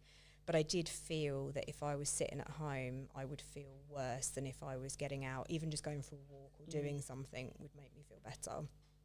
But then halfway through the chemo, they did sort of another PET scan to see how the cancer was reacting, because the cancer in my hip, they were pretty sure it was where it had, I think it's called metastasized, and had gone there, but they were like, if you're really unlucky, it could be a different cancer. I'm like, well, I'm not the luckiest person in the world, so you never know. But halfway through, that had disappeared. Oh, wow. Altogether. So it had reacted really well to the chemo, and all of these tumours had, started to shrink. So they were happy that it was not a different cancer. So by the time I'd finished chemo, all of the tumours were gone, apart from the 8 centimetre one. There's about 1.5 centimetres left of that. Wow. So they then went to a panel, because when you're stage 4, they don't give you anything other than chemo generally. Oh, I also had an injection in my leg, which is specific to my cancer, which I still have now every 3 weeks. But that's all that you would get. But because I'd reacted so well to the chemo, they put in to ask for me to have an operation and have radiotherapy as well, which was approved, because they were like, we might as well give you everything. Yeah, damn right. So my oncologist wanted me to have a full mastectomy, And at this point, I was also interviewing for a new job because I was like, I don't do things by halves. So I'd been with noticed. I'd been with my previous employer for we'd worked together for 18 years. So it's quite a big deal for me, but it was a big role. It was a big promotion for me. And I didn't want to not do it because I'd got this going on. So I was like, well, I'll just see whether I can, carry on. So no, that's a separate story. But I was thinking, well, the downtime for a full mastectomy is going to be a lot more than just having the lumpectomy. So I had a chat with my surgeon. I was like, look, I don't really want all of this. And he was like, well, why don't we do the lumpectomy? And then if it comes back with no cancerous cells detected, then we'll leave it at that. So we did that. And I then ended up going for an in-person interview. I think it was like 5 days later or something. Wow. So I couldn't really move my arm, but it was fine. And carried it in. Oh yeah, exactly. It's just like I don't really need my arm to interview. It's fine. Yeah. I just can't lift it up. It's all good. So we had the operation, and then my results came back clear, and then I had 3 weeks of radiotherapy. Which actually I found that the hardest, because when you're with chemo, there's always people around. Like the nurses are coming in and out, they're chatting to you. Someone's brought you down because you can't drive because of all the steroids and antihistamines and everything else they give you. So you're always with people. With the radiotherapy, you're just in a room on your own, and you have to be absolutely still, and you have to breathe into a certain amount so that it will start, and if you move slightly, it will then shut off. It's for me, I found that very challenging. But I had my 3 weeks of radiotherapy, and then in the July, so that was July last year, so that was the year anniversary. I had another PET scan and another MRI, and they all came back clear. So my surgeon was just like, "This is like a lottery win moment. We never expected you to even be close to this, let alone." So I don't get to, someone asked me the other day, did you get to ring the bell? I'm like, you don't get to ring the bell if you're stage 4, but this is as good as it could possibly have been. So, I was very lucky with the treatment that I've had and that it's worked for me. Wow. And then, I've had another, so I think they scan me sort of every 3 to 4 months now. And then as time goes on, that will sort of, touch wood, sort of spread out. But I'm on an injection in my leg every 3 weeks for life. So that's, that will continue. I'm on other medications as well, but otherwise... You're here. I'm here. Wow. I'm very rarely lost for words, and thank you for sharing your story, first of all. So much.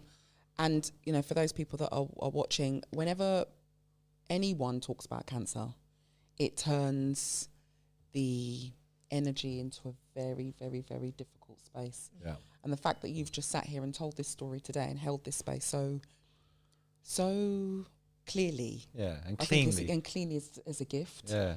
And the fact that you've gone through what you've gone through with your, and I don't know whether or not people like this or not. I'm going to say anyway. People kind of we'll be on that from point. me now today.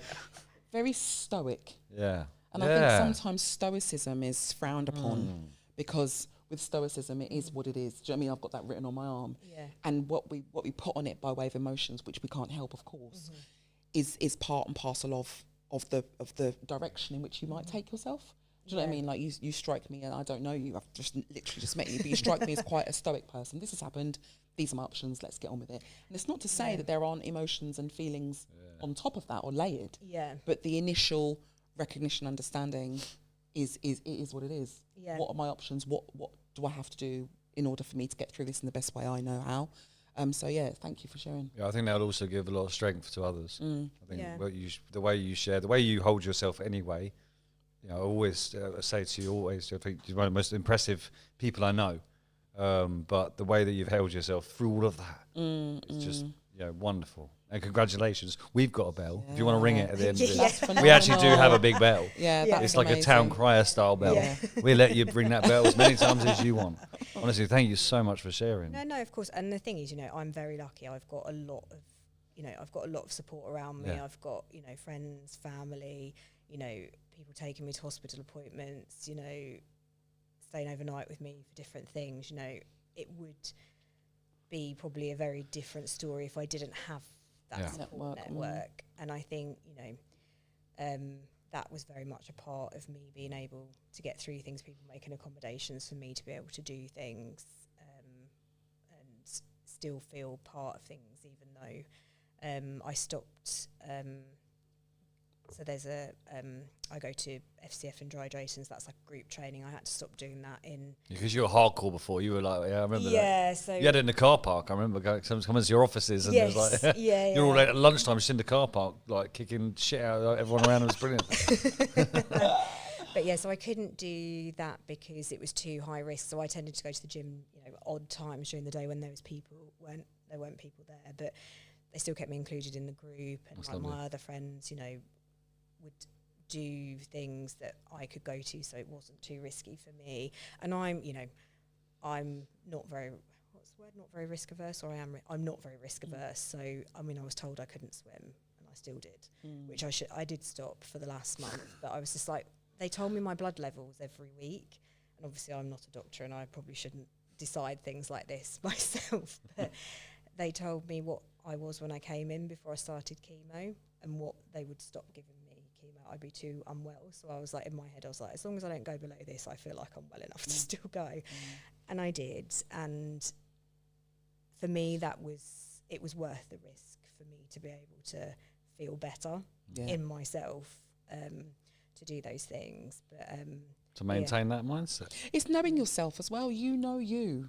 yeah. Right? Nobody else knows you like you know yourself, you know, to a certain extent. And if you know what you need in order to stay well and stay able to function whilst dealing with this, because actually your mindset is the thing that's necessary to deal with the physicality of most things, right?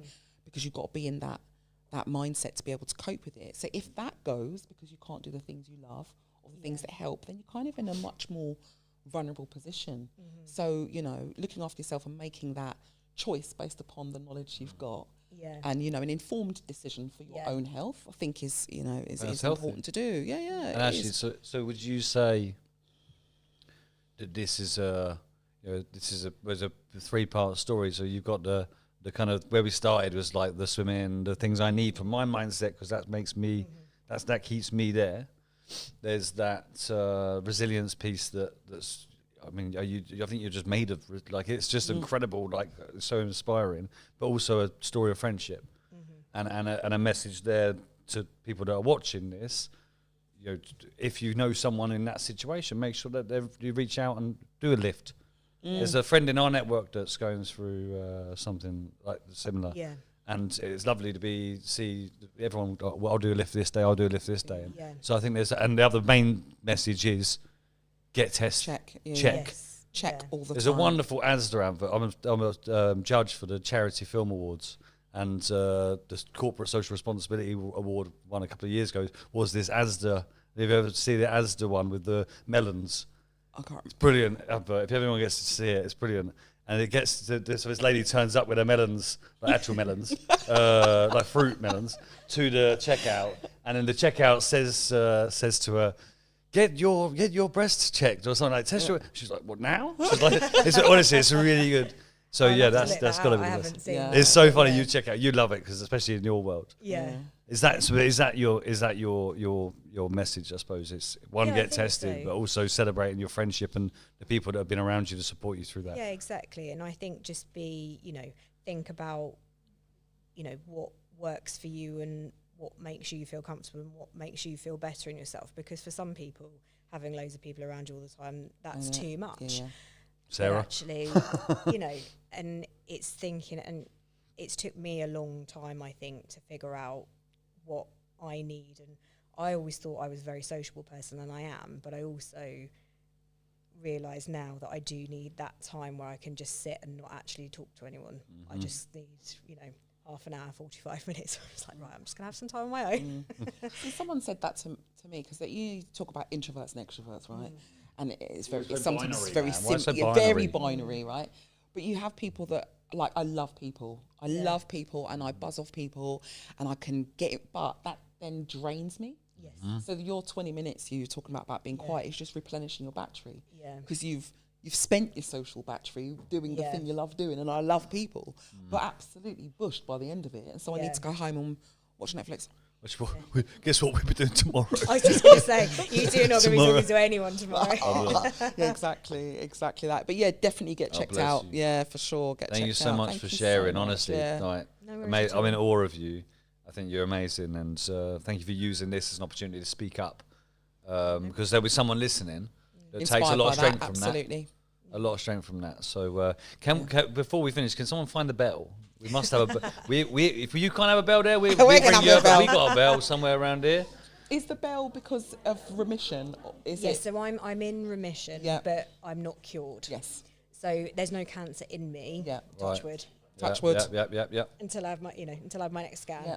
But you can't There's no be- exit, sort of. Yeah, you can't be cured because it's already left the area Yeah. that it's sort of started. Yeah. But what you've shared there, you've conquered something. Absolutely. And we want to share that bell. Yes, we We've want a got a bell. massive bell. Ring the bell, I woman. don't care what it does to the audio. Ring that bell. Go on, ring that. Yeah. Hey!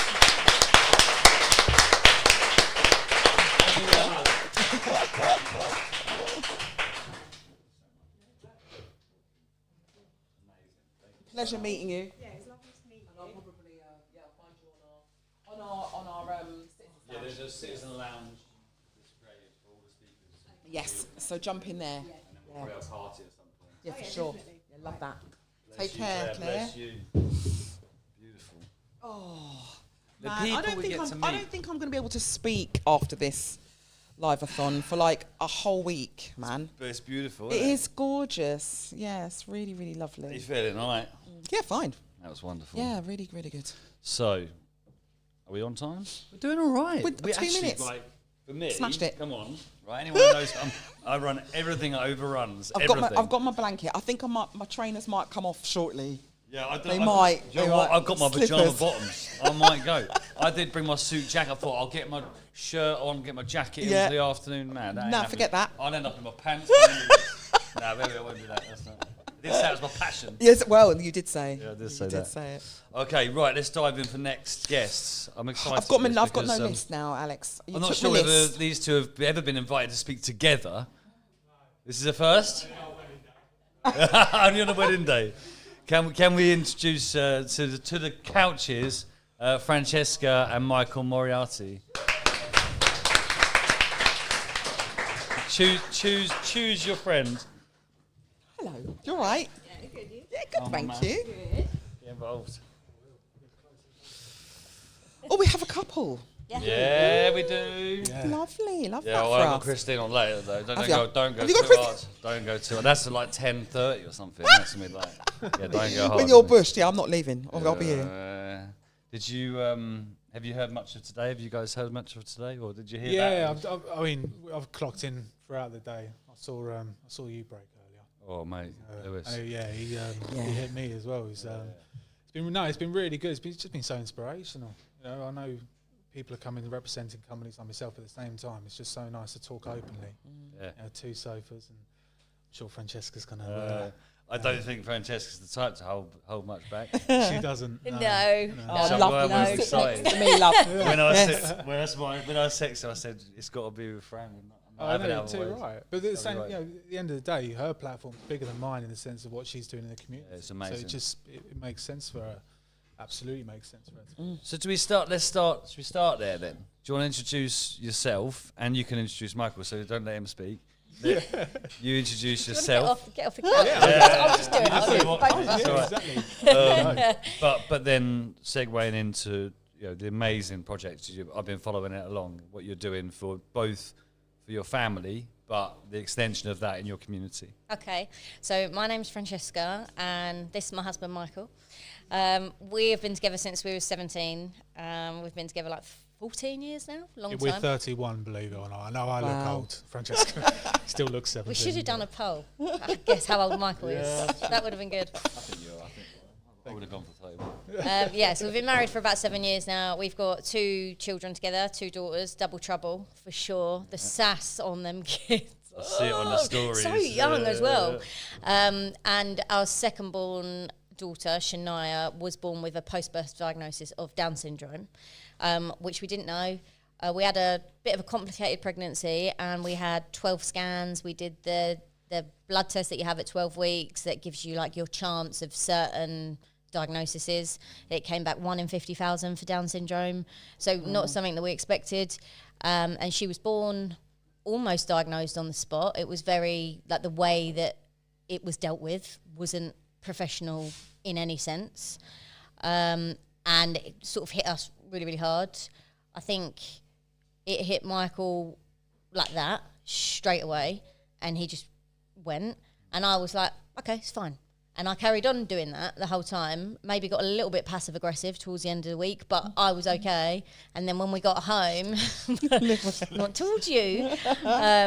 When we got home, fierce ladies on the couch. I'm loving it. Roles reversed a bit, and I kind of melted because that's my safe place, that's my home. And I hadn't seen my other daughter for 5 days, which I had never left her that long. And I think it all just kind of came that way, if you like. So we were dealing with that as a family, going through that. Then when Shania was about 3 or 4 months old, I realised that I turned into a hermit and I hadn't left the house. And I was like, come on, you got to, pull yourself together. And we'd had a few little negative comments from family, friends, professionals. And I don't think that anything was malicious or nasty. I think people just don't know what to say and they don't think before they speak. So things like, that's so sad. Oh, she's almost perfect. Oh, wow. This came from like doctors. I know, she had a doctor's appointment at 3 weeks old, and one of the doctors, who's a paediatrician, works with children, said to me, oh, has your other daughter got Down syndrome, or is she normal? Yeah. The midwife, I had a midwife, so Shania was 4 hours old, and I'm holding her on the bed. And I'd given birth to Shania naturally, which Rosanna, my first daughter, was a C-section. So I was like, come on, I've done it. Like, at the same time, like, people hype me up, look what I've just done. And everyone was kind of like sad little Solomons, like tiptoeing around me. And I'd like had a shower, fake tanned. I was like feeling quite good. And this midwife came in. Michael was on his walk around the car park, I think. And she said, oh, I've just looked at your pregnancy notes. And I said, oh, yeah. And she said, oh, I saw you had like a lot of bleeding in the beginning. I said, yeah. And she said, that's probably your body's way of telling you something was wrong with it. With it? With it. And I'm holding my daughter who's 4 hours old.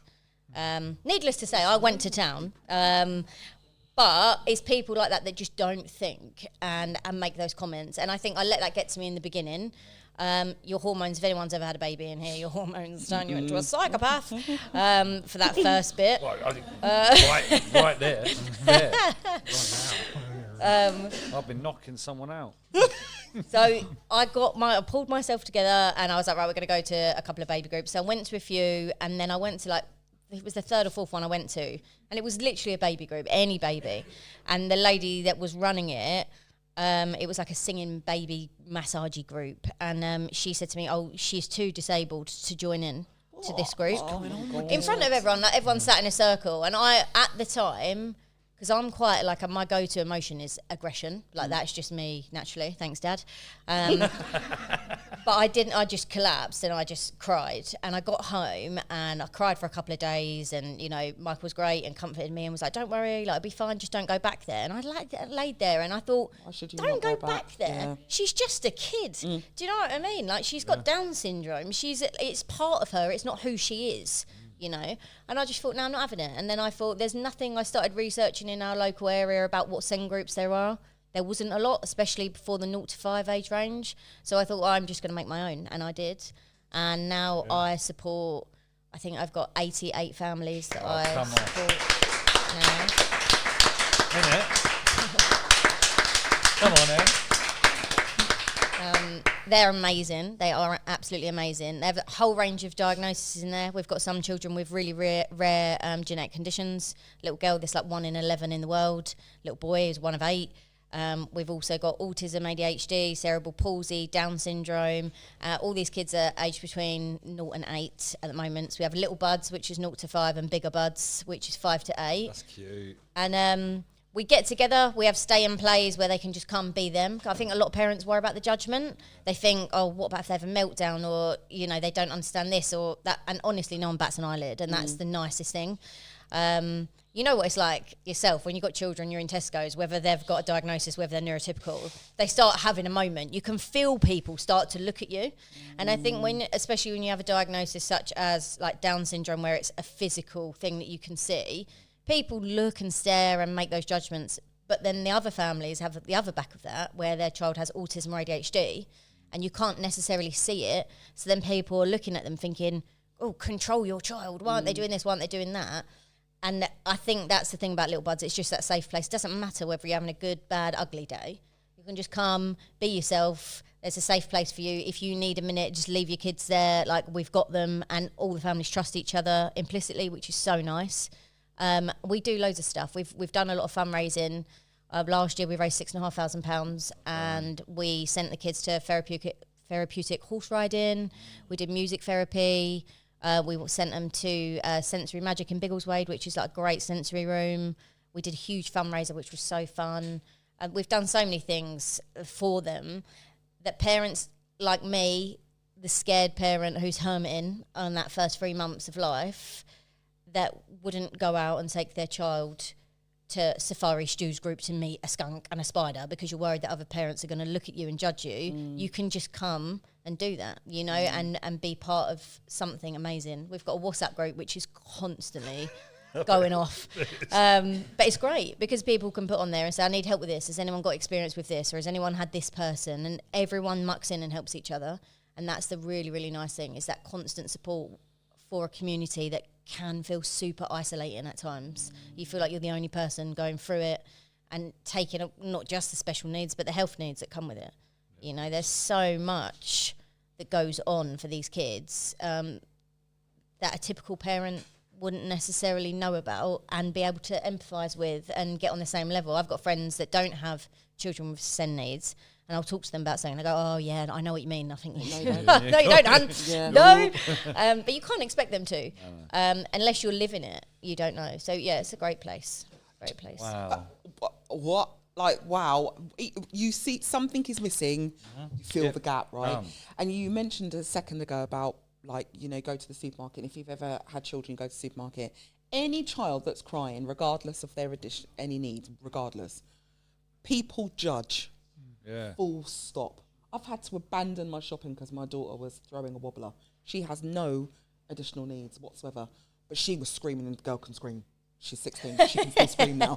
But people were staring at me so much so I had to leave my shopping and walk out because of the intense scrutiny about a child crying, because that's what a child cries. The judgment, yeah. So having that intersection of something else on top of that, which is layered, causing way more kind of scrutiny, do you know what I mean? Which then causes you as a parent to look at all of this and see what's missing, and then to create a space where none of that matters. Yeah. It's just an absolute gift. Brilliant. Yeah, it's really, really cool. And we don't just focus on the kids, we do parent stuff as well. We've got a therapist that comes in and does group therapy for free, which is amazing because obviously private therapy is expensive. NHS list, as it was mentioned previously, they're long.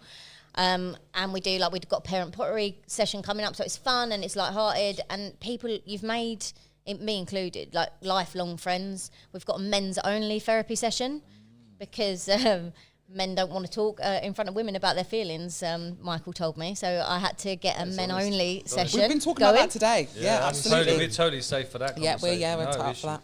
What's interesting here, thank you, Claire, bless you. Thanks, yeah, Claire. much love, thank you. What's interesting here is one of my mentors would call you the same he called me. You're an angry lover. You love your community and you're angry enough to do something about it. Yeah. And then what we're seeing there is a catalyst, just like, wow, I'm so there for it. But what's frustrating, I'm still hanging on to, is that you can't go to the very place that you think you would go to for safety and advice because of the way that you were treated there. And I find that disgraceful. I don't want to stay there. That's only because what we have is an expectation on people in positions of power to do better. No, I know. What we don't recognise, or what we don't have enough onus on, is that they are human beings. Yeah. And that's why when people go, oh, they were a doctor, you're like, so? Yeah. They're a doctor, they've gone through qualification. It doesn't tell you anything about their character. Nah. Do you know what I mean? They're still a complete a-hole, excuse my language. Yeah. But do you know what I mean? Just because you are a this, or it doesn't put you above anybody else by way Absolutely. of how you should, you expect more, but unfortunately you're often disappointed, which is why when we hear things like that, you go, oh my God, as if they should know better. And to a certain extent, they kind of should, because you'd expect them to have Training an and extra communication. level of training above how to be non-judgmental, how to be, do you know what I mean? But they don't. They're human beings. Some of them are complete arseholes. And I don't want to stay there. That's not where we should be, because what you've done is absolutely brilliant. It should be celebrated, and it's exciting. Well done. It's exciting. I think this is wonderful. I think this is exactly what we want to see in our communities, where people. I think we're going to see a lot more of this sort of thing in the kind of homeschooling space as well. My sister's been homeschooling for a couple of years because one of her twins couldn't get on in the current education system, and people get together, and the community aspect is beautiful. What you're doing is absolutely wonderful. Yeah, well done. It's great. So how are you feeling, mate? I'm proud. I bet you. I knew that was the first word that come out of your mouth, and damn right too. And it's too right, but it's Francesca makes such a big thing sound smaller, because she's so talented at what she does. She's got a background in Zen and everything else as well. So Shania was born into the right family in the sense that she had Francesca as a mum, and honestly, she's smashed out of the park. What she's doing with these other families is beyond expected. She's not paid to do what she's doing. She's doing it out of goodwill and the love in her heart. And so, I'm super proud, always have been, of her. Sounds like your neighbours also moved to the right place. It's not just born into the right family. This is placemaking right there. So can I ask, like, because you just talked about you're not getting paid for it. Like, is it a business? Have you set it up as a business, or is it a? No, it's a Facebook group. So cool. It's a Facebook group that I just made, and funding. And then said, let's have a conversation about that. So we started. There's a lady that runs a space called the Happy Mama Hub, which is where I run like the stay and plays and things like that. And she offers us the space and the use of some of the equipment, and then because of the fundraising, I've been able to get more specialised equipment for the families. It's also great because a lot of them, where it's so much money for, it's a little bit like a wedding. Put wedding in front of something, it goes up $2,000. It's exactly the same as special needs. And so it gives the families that opportunity to try the equipment, take it home, try it, and then think, right, okay, do I want to commit to buying it? So we do that, but we get out, we've got partnerships now with like different soft plays in the area. St Ives Library we get into now, so we do St only little bud sessions in St Ives Library once a month. So we're trying to get out everywhere like as much as we can. We've got a WhatsApp group, a Facebook group, and an Instagram account. My plan this year was possibly to turn Little Buds into maybe a company or something like that. We've had a little bit of a spanner in the works, so that's kind of set back for us because we've got other things we need to focus on as a family. But it was something that I'd definitely like to pursue in the future. I think that there's definitely a need there in the community. So Danielle set up probably one of the UK's first CICs. It was, 15 years ago. See, that's the thing is, I work in HR, I work in business and everything, but we have no idea about any of this. And there's no support. And at the end of the day, we have a daughter with additional needs and another daughter who's going on 16 at the age of 5. We don't have this. That's the spirit. You go. Love that. We've been told by several people, or you've been told by several people now to set up a kick and do it like this, but we just don't know where to start. We got you. Yes, we have a absolutely. conversation. For sure. And actually, there's quite a lot of narrative that says to people, and I believe this 100%, that not every hobby should be something you turn into a business, right? You shouldn't commodify everything you like doing. Agreed. Like Alex was talking about, if he was following his passions, he'd be playing his computer games in his pants. That should not be a business under any circumstances. I'm not even any good. Ollie smashed me on FIFA. He humbled me hard, actually. But when you're doing something that has benefit to a demographic of the community, which releases funds and pressure on an infrastructure that should be providing that in the first place, then that should be a benefit for you, categorically. And when you run these things like as pilots out of the goodness of your heart, because it's something that you feel that was missing and therefore you filled it, what you've got in these 2 years you've been running it, is it 2 years? Coming up, it'll be 3 in April, What you've got, which is something that absolutely categorically will catapult it, is impact. You've already proven impact. You've proven that there's a gap. You've proven that there is need. And then it's all about packaging that up with the help of Alex, and I'm certainly around. I'm going to be really busy after this, and Yeah, I know this is what happens, isn't it? like, yes, it really happens. Well, we one way or the other, we got you. Absolutely, We got because you. it has to happen. Yeah, You've what you're already doing is proven amazing. the need. It's brilliant. Yeah. Absolutely phenomenal. This Well is- done. And it comes straight back down to that word community. If you build anything from a community base, this is what we always say, like, just do that stuff. This is why the Citizen Hub, the Wellbeing Wednesday, what we're trying to do is actually, it's more of this. Yes. You know, when Debs and Grace are talking about all these different things we'll be doing in here, all these different groups coming in, we've got young carers coming in, we've got free school member breakfast clubs, we've got this counselling stuff going on. Hopefully, what we want to see is more of you coming through that we can give a sandbox to, safety, with that Test support, it, and go, yeah. right, boss, that works, good. We'll help, we'll set you up, we'll go. And with this infrastructure in mind, Yeah. what I see happen in the future, and I'm going to be long gone before this ever happens, because I think there is an element of just stubborn naivety in our services. But we had Ian on earlier on, an MP, that if you I don't see that the school education system has got a leg to stand on in the future. I really don't. I think it's just going to be broken down multiple times to community-led initiatives and in regards to what kids need, not just neurotypical children, but children with additional needs, like outside of school education. Now, if you are a a child with educational needs, it's outside of the norm, right? It doesn't operate in the norm. Who operates in the norm? Do you know what I mean? Like, who? Don't get me started. Sorry, Rachel. We're doing all right. We're doing all right. Oh, We managed move to away get from these school. things. Oh.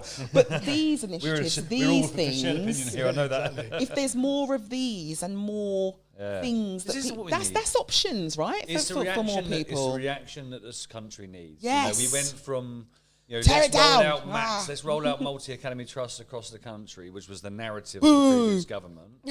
And then you lose that locality, you lose that decentralised, the local relevance. Not just in what they're learning, by the way, in the people that are teaching it, in things that they're passionate about in the area, and the facilities. Yeah. And we've got all these fences. It's like they got buy one get one free on fences. Yeah. on every school. I go around the country traveling this place, and I see schools all over, and they've all got massive Prisons. fences around it. They're prisons. Yeah, they're locked. Sorry, they're prisons. I don't mind saying it. I don't right? mind.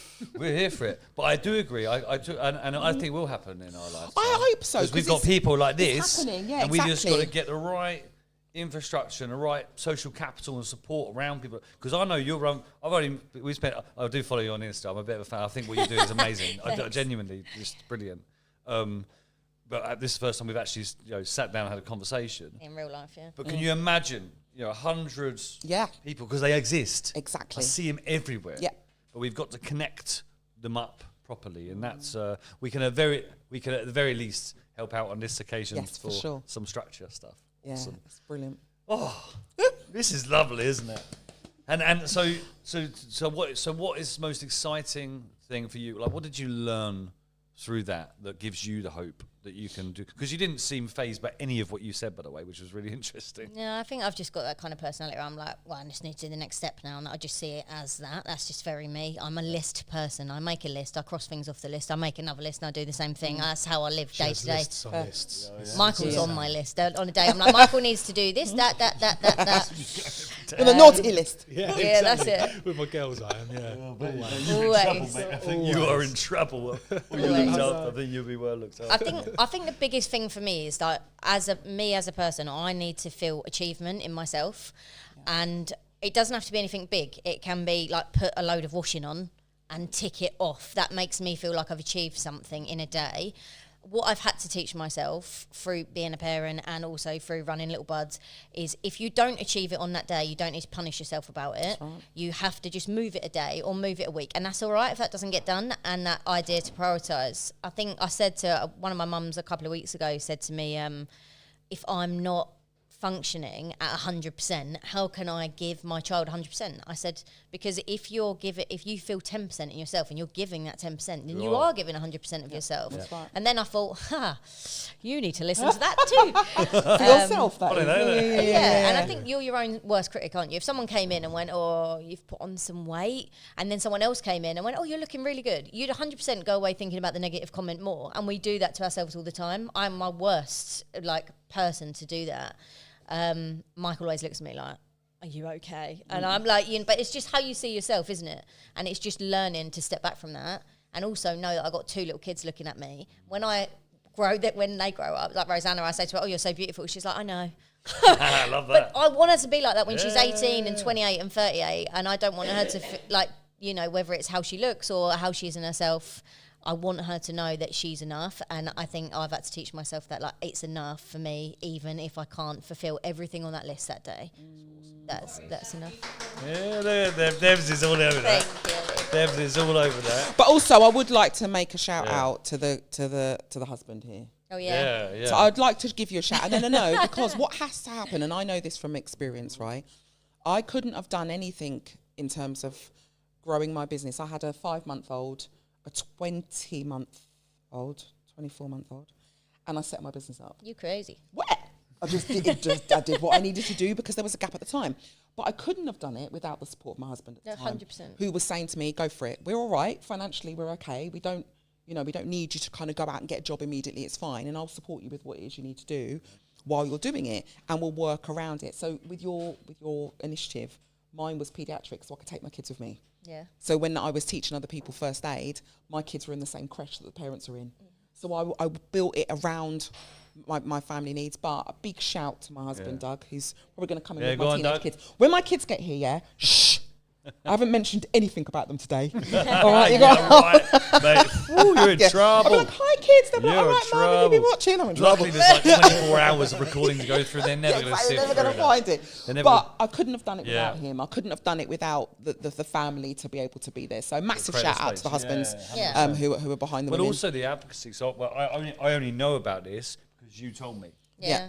I only know that this was a conversation, and I was hooked. And we had a conversation. I remember having a chat with you about this, and I've been hooked on it. Yeah. So it's the advocacy, it's space, like you say, it's that safety to say, go for it, you can do it. Me and Michael, he is the best. Like I know, I'm not saying it because he sat there, but we've been best friends since we were 12, and then he eventually wore me down, and we got together when we were 17. So my husband says about me. and then obviously been married since. But Michael is not just my husband; he's my best friend, and he sees all the wobbles, and we lean on each other. I'm a massive advocate for show your feelings, but it's not always easy to do that. Yeah. But with each other, it is, which is really nice. We're each other's safe place and that home, and I wouldn't be able to do what I've been able to do if I didn't have Michael there in my corner. And in the same sense, it's impacted how you work, I think, having Shania and being part of Little Buds by bringing a SEND community into McGeorge, working through Spring Common and giving them those opportunities, like the messages that you've also had from parents and the Spring Common community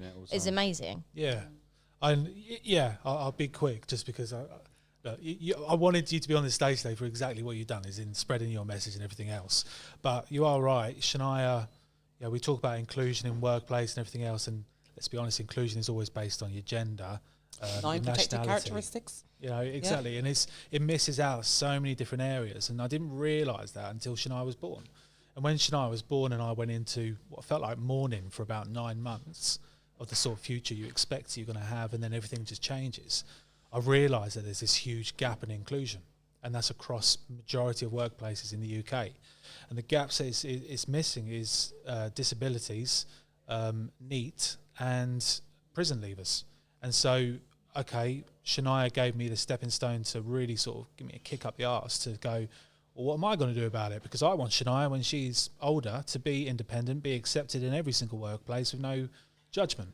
And so the first person I looked at was myself, and my role at McGeorge was fortunate enough to say I can control that. So we introduced work experience with about 20 in total students with additional needs over the last 3 years, and we roll that out through the entire academic year now. So we have different students coming in from Spring Common, which is amazing.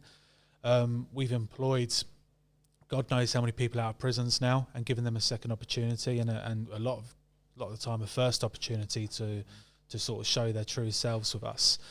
And then working with Alex and other different groups, we've also sort of delved into those classed as NEAT and sort of give them the opportunity, because we're non-judgmental in that manner, and we will give everybody and anybody the opportunity to grow and to shine if that's what they want. And I do honestly say that's all thanks to Shania. And when Shania was born and the doctor turned around and said, here's your daughter, did you know she had Down syndrome? And I went, what? That was crash. And now sort of I look at myself back then, I think, why did I act like that? Because Shania has such a positive impact on every single person she meets, and she's only 3. So if she was here today, she would make everybody smile. Yeah, only because she's feral and she's She pulling everything down. She is. Everything here would be destroyed. Yeah, Rosanna, our oldest daughter, calls Shania Feral Beryl. Is that right? Yeah, 100% she I does. love that. But she has such a positive impact, and because of Shania, she's had such a positive impact on you and I, in the sense of what we've achieved and what we're going to continue to grow. And Rosanna, because I feel like for us it was important that Rosanna never feels significant and above Shania. They are equal and they are the same, even though that's not. I mean, I know we need to go. This is important message, though. Go, please. In the UK, I don't dare say no. Quite frankly. I don't know. No, I'm just going to carry on. In the UK, and this is a bit like kind of a fact, but it's a fact. Yeah, we're here. In the UK, it is legal to abort a baby with Down syndrome up to the age of 40 weeks. So that's 40. It's legal, yeah. It's gone to court, as a petition and all the rest of it to say, no, that's not okay. Everyone else in the UK, unless you have an exceptional circumstance or Down syndrome, is 40 weeks. Now, Shania was born at 37 weeks and 1 day. If I show you a picture of her, oh my God, she was like a little doll. She was so cute. But, basically 3 weeks after that, if I wanted to, I could have had an abortion if they had known. And we've got friends, live in St Neots actually, that their children have Down syndrome, and we've connected through the Down syndrome community, that they knew that their baby had Down syndrome during pregnancy, and they were offered up to 8 abortions all the way up till the last appointment at 38 weeks. Oh, proactively. Yeah. By the NHS staff. Now, this is a legal thing that's happening in the UK. So in my eyes, we've got that battle for the rest of our lives where we almost have to not prove, but we're like, our daughters are equal. Justify her, they are, exactly. They're equal. It doesn't matter if one has Down syndrome and one's neurotypical. They are the same. And I think Rosanna she's 5. She's the sassiest little thing. Honestly, you could get her on here and you. I see on your Insta Oh, there, which made me smile. Honestly, beautiful. But she will walk into a room, and much like any child, she didn't see any difference. When I've got kids that come in little buds with oxygen tanks, feeding tubes, wheelchairs. Some can walk, some can't walk, some can't talk, and some can. And she don't see any difference. And a lot of the siblings are like that, little buds. They just walk in, they treat them like kids. Yeah. And I think that is the biggest thing that we can do is actually not teach neurotypical children, not teach children with a diagnosis, this is how to integrate into society. But it's actually teach neurotypical people. Everyone is equal, and you just treat everyone with the same respect. And I think that's something, as us as parents, we can be proud of. That our daughter is that she's brilliant. Yeah, he's spot on. Literally. I couldn't even add it to if I tried, because you're spot on. Key to world peace, that is, mate. Teach people to just, Oh, Jesus. Anyway, sorry. Well, to the 2 of you, honestly, bless you. Thank you so much for sharing. Thank you Give for me having a round of us. applause. Thank you. Thank you. I'm fired up now. That's all I need. Who needs caffeine? Who needs caffeine? Can you stay for the next 7 hours? Appreciate you guys. Thank you so much. It's lovely to meet Thank you. for having us. Thank you. We've got a little citizen lounge being set up, WhatsApp group for all the speakers, so we'll follow up. I promise you, we'll get. Yeah, we'll put some information in there. We've got you. Bless your heart. Thank you for your support. Yes, absolutely. Appreciate you, man. Thank you very much. Lovely to meet you. Yeah, thank you. Yeah, I look forward to Wow. Right, the tiredness is gone. I was tired a minute ago. I'm not anymore. Thank you, you guys. There's lovely comments. I'm going to get the iPad and use it. Yes, please. It is here. Does it run out of battery? And I've just not used it. And I can see the comments of it. Oh my. I know. But is it, the iPad's here. Is it run out of batteries? I want to see them. He's tired. Yeah, my brain is not. I'm fully. 18 hours in now. Oh, I got food. Oh, James Larman, thank you, legend. I saw him sneak in with some food. What did James bring you then? I don't know, he's just hooked me up. He knows me well, so I'll be saying really plain and boring. Oh. I was looking at the cakes from Welch's. Oh, I know, right? Mm-hmm. So, I'll just refresh it and have a little look. So, I can see there was so much love for Claire, I know that much. I saw some of those comments on there. See what we got on here. Are you going to take questions from the comments? Yeah. If someone shouts them out, because we're so in the conversation. Yeah, we can't. It's so difficult to I don't want to be rude, but look at my. Let's have a look. Yeah, I don't know. I think I'm on the wrong one. Are we on part 4? Yes. That's It is why. part 4, Grace. Are we on part 4? Well, show us some. Also 18 hours. Yeah, here. right. Yeah, that's true. This is the issue, isn't it? Oh, here we go. I'm in. Look at this. Right. So 3 o'clock. So Claire, you're so inspirational. Thank you for sharing your story. So brave. Just incredible. Proud to know you, Claire. Desperate to speak to you both. I imagine that's Sarah Stones to the Moriartys, which is lovely. Sarah Stones is a great contact for you. Such an inspiration, Claire. Wow, it's beautiful. This is all beautiful, honestly. Bev Moriarty. I imagine Bev must be mum or... Yeah, beautiful. Well done, Bev, because you got a good one. You got a good one, or you made a good one. This must be from a parent. So little Bud saved me and my family in so many ways. Be forever grateful. Francesca and Michael, the most amazing couple I've ever met. Friends of the family that choose you. Oh, wow. Love that. That's lovely. You're so beautiful. That's wonderful. SK's back in the house Yep. as well. I see SK in there. My SK. We've connected, SK and Have I. you? Oh, Yes, yeah, we have. yeah. Yeah. The 3 a.m. chat with SK and Daisy was one of my favourite moments of the Liveathon. And there was only 4 of us that witnessed it. But so if you watch it back, it is phenomenal, honestly. Okay, cool. Right, we are on to the next. So, oh yes. Nice. Oh, no. Wow, come on then. Well done. And we're going into the magic hours. Here we go. Cool. So, next up, we have one of our key partners, both here and across Cambridgeshire, Cambridge Regional College. We've got Dan Cahill, Kerry Atfield. Come and sit on our sofas. Hey. Let's talk education positively. Awesome. Welcome. Lovely. You go, dude. Out the way. You tell they work in education. They've got notes. Oh, They've got notes. is this the education slot? Oh Yes.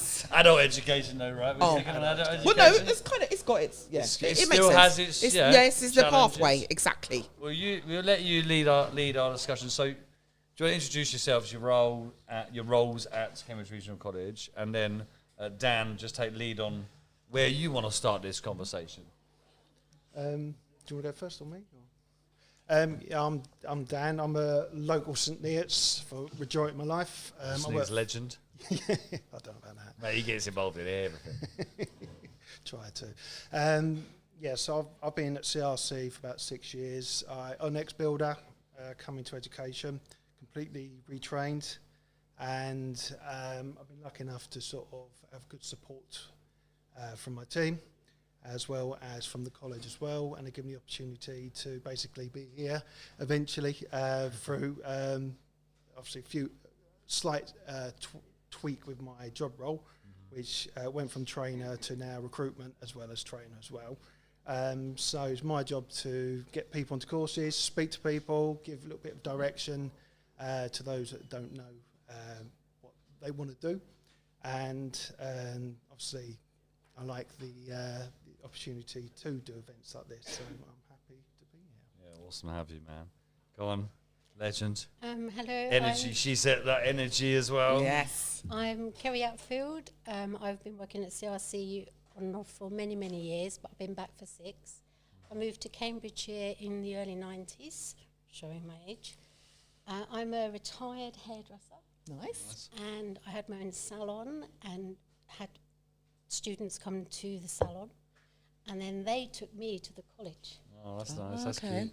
So, and then I started teaching, assessing, and making my way up, and found out a lot about myself.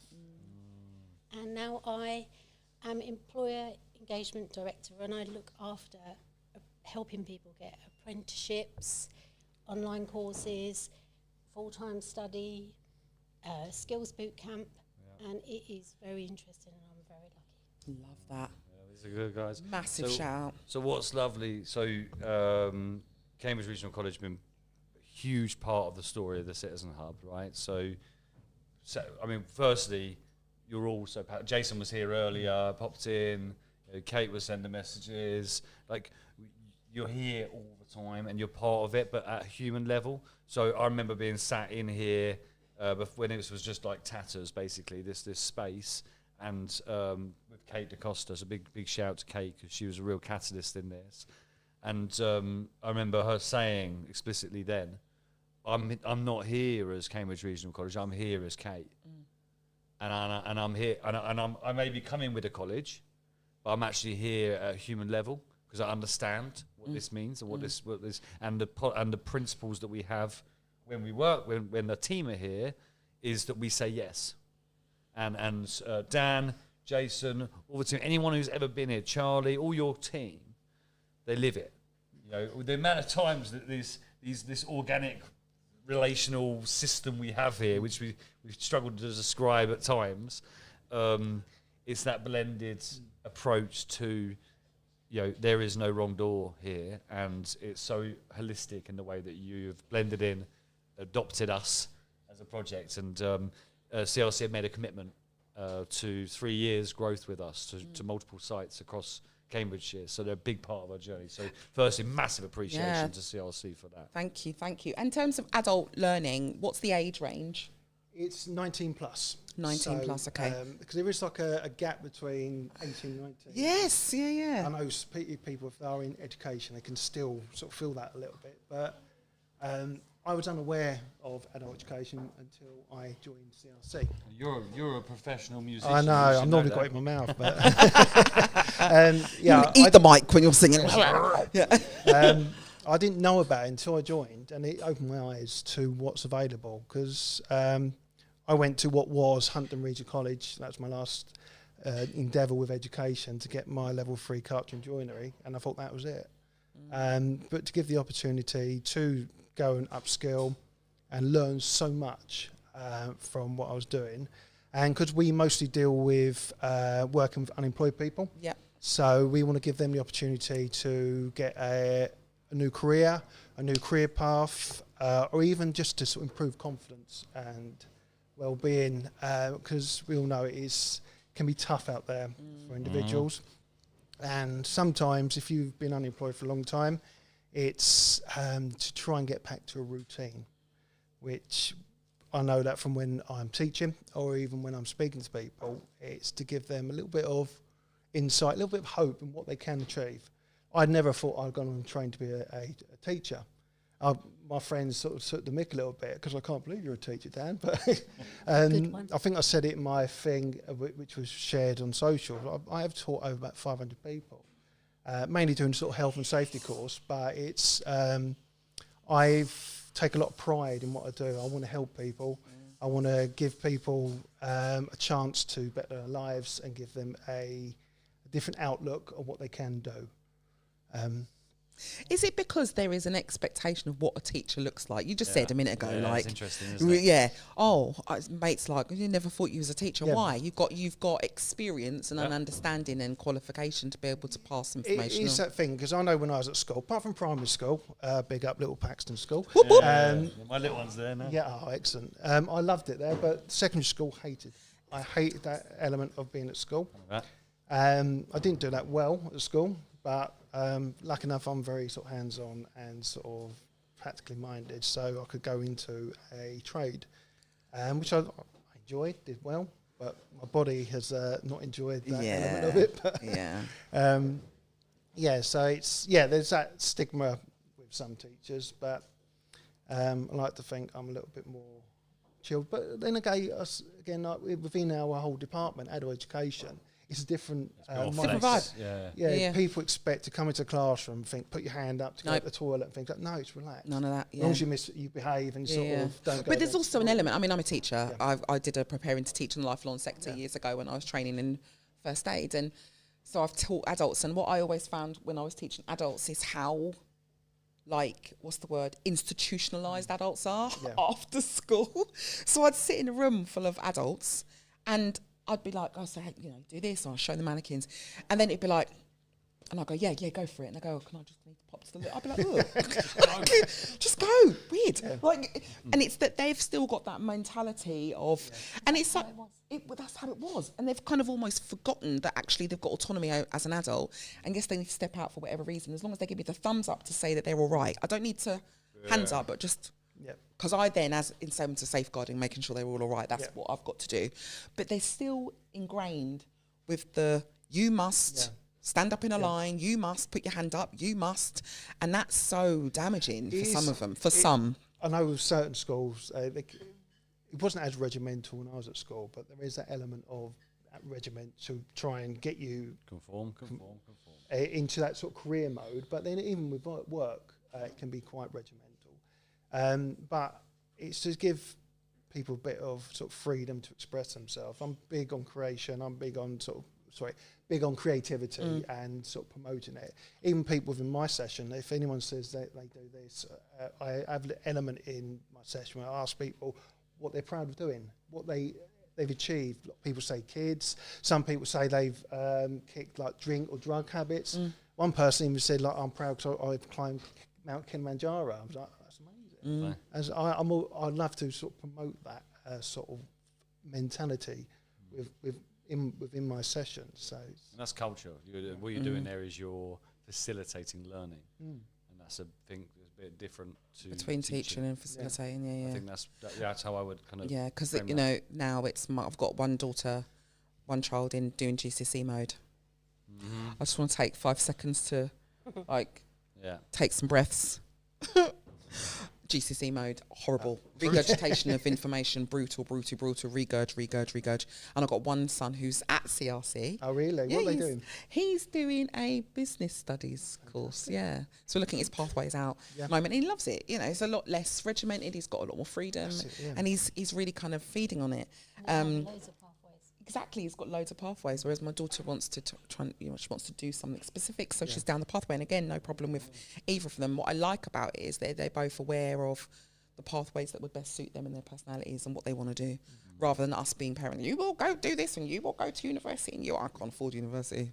So one thing we don't have in St Neots, Kerry, is we don't have a further education facility in the town. So there were the two big catalyst data points for this project to exist was 1, no job centre, and 2, no further education. So from your perspective, how has this project kind of bridged that gap? It's been really great because in a way, it's a bit like the students taking me to CRC, because I wouldn't have had the courage at 28 when I went to do my adult hairdressing. I wouldn't have had the courage to walk in the door. So it's a glorified version of that, where loads of people can come and have that sort of first step discussion, and then they can get the right guidance, and then that guidance can go whether it's to CRC or whatever area they need to go into, or employment. But the atmosphere here, whenever I've come, is always so sociable. You don't realise you're doing it. Yeah, that's the beauty of it all. And it's so good. It's soft, it's beautiful. So I remember when we first met, I did a talk in, I think it was some like golf club or something, wherever. It was a weird one. And then, these things you get invited to. And then I finished talking, and she stood up, we'd never met before. Someone get Sarah? Yeah. And she's like, whoa, my guy. And it was like, energy, right, okay, cool. I was going to self-combust. That's what she said to me. Speaking on something that, And I didn't have a particularly good time at school, because I didn't find out I was dyslexic till I was 40. When I was doing my dentals. And I wasn't allowed to doodle in class, and I wasn't allowed to do this or do that. But once CRC allowed me to be an adult learner and help me get my maths, it was just, I celebrated in the car park, because it's such an achievement. It is. But I wouldn't have done it without that stepping stone, and that's what this is. I think it's really interesting, isn't it? Because, like I say, it is that stepping stone. But also, where I suppose my appreciation sits, like the access to education, absolutely, but also your involvement in social action. You're here now, not because there's someone to sign up for a college course, but to speak up in regards to wellness and that social action piece and that civic participation. You guys always want to be involved. You always want to be part of the conversation for your students, but also for yourselves. Yeah, because there's been elements, like I say, because I'm normally aim to be here every week, because we do get people contact the hub to make appointments to see somebody here. Yeah. But sometimes just that you get someone walk in, and it is just a bit of advice. They're not interested in doing the courses. They might want to ask a bit about their CV. I'm not saying I'm the best at CVs, but I can sort of run my eye over it to know what it really should potentially look like. And it's just have that interaction, to have that sort of conversation. And I'm not the most vocal person. People know me, know I don't feel comfortable talking. But I do thrive of sort of talking to people where they're sort of getting benefit from it. You meet them where they're at, right? Yeah, that's it. I try to sort of help them the best I can. Whether my advice, they take my advice away and it's going to change their life. You can't control that. Autonomy over choice, yeah. I'll try and sort of help them as much as I can. You're doing it, man, and it's and what I love about this, and that's why I asked, right, when you said about adults, like what age is it? You probably missed the conversation this morning. We're talking about what age is adults. Yeah. Because Seb is about to turn 18, and the day before he turns 18, he's going to be a 17-year-old, and the day after, he's going to be an adult, right? And nothing's changed. Do you know what I mean? Apart from the way in which the system sees him. Yeah. And similarly, my daughter, when she reaches that age. And so when you talked about, from 19 onwards, I'm like, they're still young. I know they're seen as adults, so they haven't necessarily got it all worked out by then. And so therefore, what's the gap? That gap. It's because I even taught like a 16 to 18-year-old group, which was like we called Return to Study. It's now called Meta. Basically, is that sort of 16 to 18, they're on the course, they're not enjoying it, they're not engaging, for example, or they don't know what they want to do, so they're going onto this course to, as a stopgap, just to try and keep them in education, improve their sort of English and math skills, and then eventually go on to bigger and better things within the college, or even outside the college if they wanted to. That's really good. I like that. It's a great, especially because of COVID. I noticed it with the groups I'm teaching. They sometimes push me, but at the end of it, it's just I could see appreciation of what they'd done. I was more happy the fact that they achieved what they needed to do, hoping that they could potentially go on within the college, and seeing some of them around the colleges and that saying hello to me. I felt weird when people said hello, sir. So it's a bit weird. Yeah. So my son was one of those years at COVID child. So years 7 and 8, he wasn't at school. Big social breakthrough, big social year actually, and he missed out on those years. And actually, I think when the world kind of went back to normal, they were expected to just go back to normal. But what was normal? 2 years of homeschooling with parents who don't like school is very difficult because, and we were invested in it, trust me, but it became more invested in the fact that you should be doing it versus, actually, this is really hard. We're not qualified. The relationship is different. They're not engaging in the same way. What's the minimum viable product that we can do by way of keeping them motivated and educated? And then finding out that all they did with those papers for 2 years was just put them in a bin. Didn't even look at them. I'm like, Oh my gosh. do you know how painful that was to get them to sit there for X amount of hours a day? So to hear that, they want to be there, or they're trying to find out what's good for them in order to make the next step is really is a really good idea. I love that. I love the fact. I think as well for us, like for the community, having you guys here, and we create, and these success stories are compounding. So over time, we're seeing all these success stories coming through, and we're nominated for a Beacon Award with you guys, which is amazing, through the Association of Colleges. Like, you've been such a big part of this. What that's doing, because we have a similar stance on education. If I'm honest with you, before I met you guys, before I met at Cambridge Regional College, and your team, and you came at a human level, and you met me at a citizen level, I wasn't interested in having any conversation with pretty much any educational institution in the world. But what that's done is create an opportunity for us as a community to have a conversation about education and shaping it. And have it. I remember this lovely. We had a co-design session in here with around education, citizen gathering through St Neots initiative, and It was wonderful, wasn't it? We were all chucking paper airplanes around and whatever. But actually, what the message there was, I think I started with a provocation. I said, well, look, we think in this room, we're going to hold a space to say, well, it's not realistic for one organisation, would be CRC or Australia or whoever. It's not realistic to expect every person to come out of that with a positive socio-economic outcome. Yeah. But it is realistic and to be expected that we as a town can provide every person who lives here access to opportunity in education. Yeah. And that's, that is about autonomy when that person's ready. 14-year-old father here being told to just focus on your GCSEs, ain't gonna happen, mate. Sorry. So understanding that, and I think that's one of the big. It's soft, and you can't be. It's just another signal. I talk about these signals all the time, but the opportunity you've given to the community to say, "Hey, CLC are putting their trust in us, and they're coming to us." That gives us an opportunity to have a conversation. I think that's powerful. But it is a two-way street, isn't it? Because Grace came to the college. Yes, she did. Yes, that was fabulous. We created the aeroplanes with Jason. Brilliant. Had a group of international principals and heads of department from China. Oh, wow. So Grace took control of that with Jason, so that was really good. Yeah. And every time Jason works in our team, every time Jason comes back, he has something that we hook onto and vice versa. And I think between the organisations, we will make a massive difference. And we already are. I think so. It's a little bit exciting, isn't it? It is exciting. And I was in a school group and a college group where people went up the mountain. And my teacher at the time was a lady at Huntington College with my teacher training.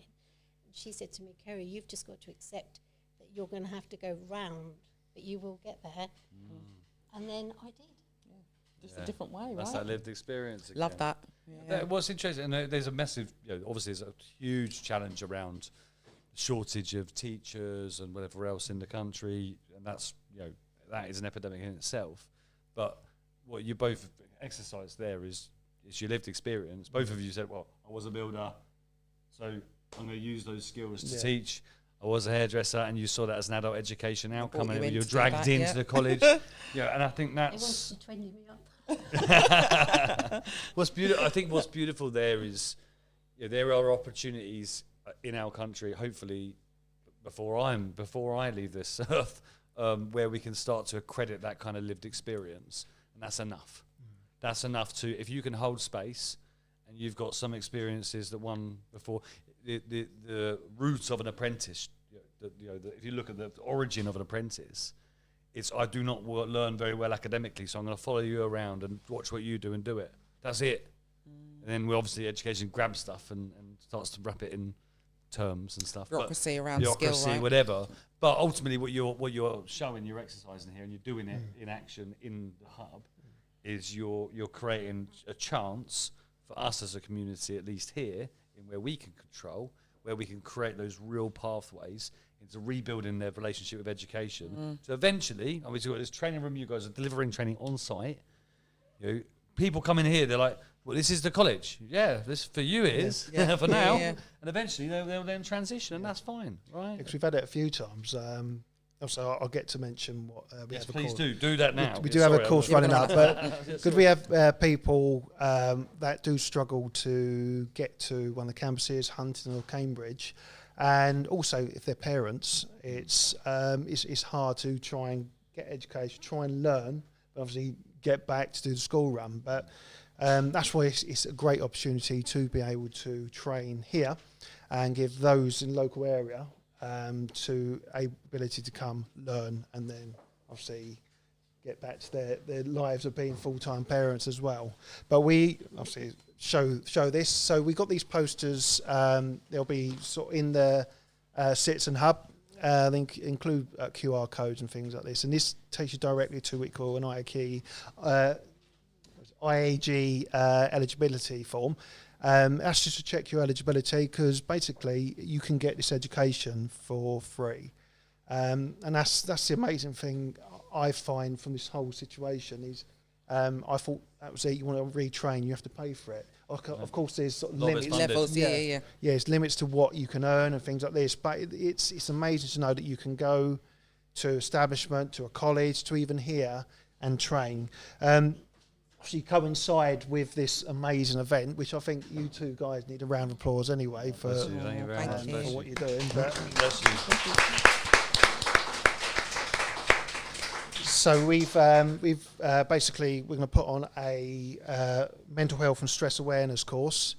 It's basically like a 3-day course, parent hours, 10 a.m. till 2:30. So you come here, you learn about the basics of mental health and stress, about what help's available as well. But also we're throwing what we call an employability ward, which looks at your own mindset. Because I think it's good to be able to assess your own mindset qualities, to know what you're good at, and as a positive sort of outlook on life. But also as well, which we find for a lot of people, is the CV part, because people think, I've worked all my life, I've never had a CV in my life, which is a lot of the scary for a lot of people. It is definitely. scary.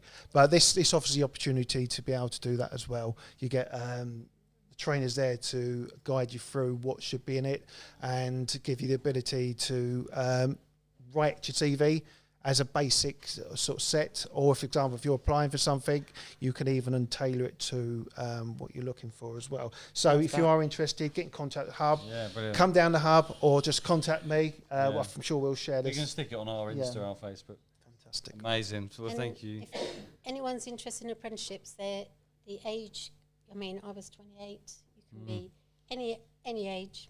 Yeah. Come and talk to Jason. Come here, talk to him. Yeah. I mean, he basically lives here, so Yeah. you're all right. He'll be here. Brilliant. The other thing as well that I was thinking while I was listening to you, I did 12 till 3. Did you really? Then Did I you? woke up at 10 I to see. 4 Yeah. and you were So singing. SK is over there. So SK, who you were talking about, his lovely art. Yes. Robbins. Yeah, he loves. You got a I'll be fan. your first purchase. You got a big fan. And then I came around about 10 to 4 and people were singing karaoke songs. What was happening? Were we singing? I don't remember. It said, what's your favourite karaoke song? Oh, who was singing? Roland was singing on. Roland was singing from Spain. I went, I hope I'm not on film because I started... So FYI, his favourite karaoke songs, which are really weird as a combination, were Barbie Girl, Firestarter. Oh, wow. What was the... And Sweet Caroline. They are three very different Yeah, songs. very different. And then he proceted to sing them. Oh, yeah. love that. At 4 in the morning. Love that for us. So I wished Midnight you, hours are switched interesting. off. Yeah, I'll step out of that one. Well, bless you heart. Thank you so much. I just wanted to say that Oh. the bigger picture for all of the courses or whatever people decide to do for hairdressing, it's the well-being. Yeah. Some people tell their hairdresser Oh, the yeah. most in-depth thing. We had and this conversation earlier. We therefore do try to help them to support somebody if they start to say things that are a little bit out of their comfort zone so they can get them to the right people. And we're also working on our wellness Wednesdays for Nice, you. yes, I know, yeah. With the art, colouring books, we're going to sort that all Yeah. out. Some doodling because it helps people think. Does indeed, yeah. And then sports, health checks, well-being checks, Beautiful. body stats. So we'll put a programme together now. Our exact January. In amongst calendar. it. You're in amongst it. They're in Nice, amongst love it. that. Lovely. Bespoke delivery Because we need to look after the people if they are in that. Yeah, we do. environment. We need to look after each other. Full stop. Absolutely. I appreciate you. Thank Right, you very thank much you for coming so on. Bless much. you. Gosh, this time is Man, going so appreciate you, man. quickly. Appreciate you. Thank you for coming on. It's so nice to meet you. Amazing. Yeah, give these guys a round of applause. Give me a hug, please. Thank you for coming on. Nice to meet you. What are you doing? See you soon. Who's on? Who's on next?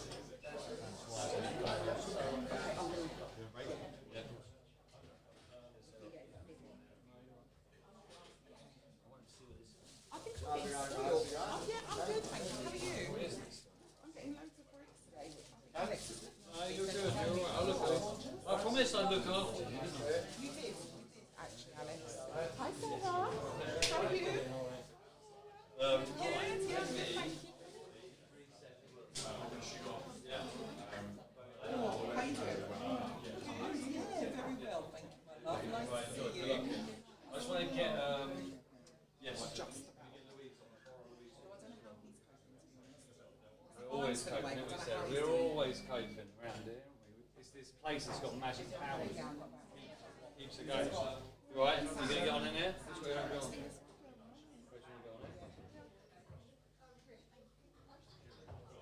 Alright, you good?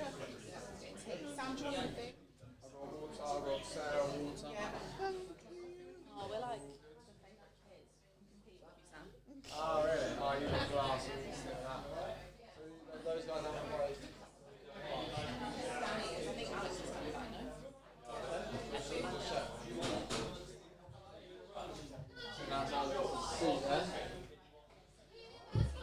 How you doing? All good?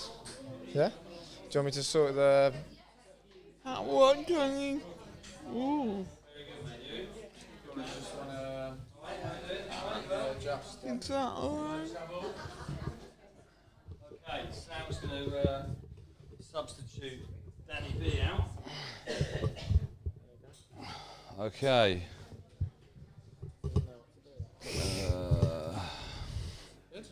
Okay. I don't know. Yeah, it's not. Yeah, that should be good. Yeah, should be good. Okay. We're doing good, guys. We're doing good. Where are we at? So we're at 3:30. Got a few hours left. So Danny B's going to have a bit of a wellbeing break for half an hour. So we've got 00 Squire in the house. So thank you for taking space with me for Sarah. And Sarah Stones has arrived. You all right? I am. Yeah? Yeah. You good? TEDx speaker in the house? TEDx speaker in the house, yeah? Two TEDx speakers in the house, right? Sounds better. I'm just going to leave. I'll just leave you two to it, should I?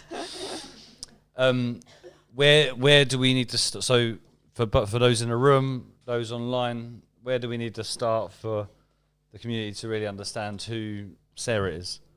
Oh, great question. So, 27 years in St Neots. Better.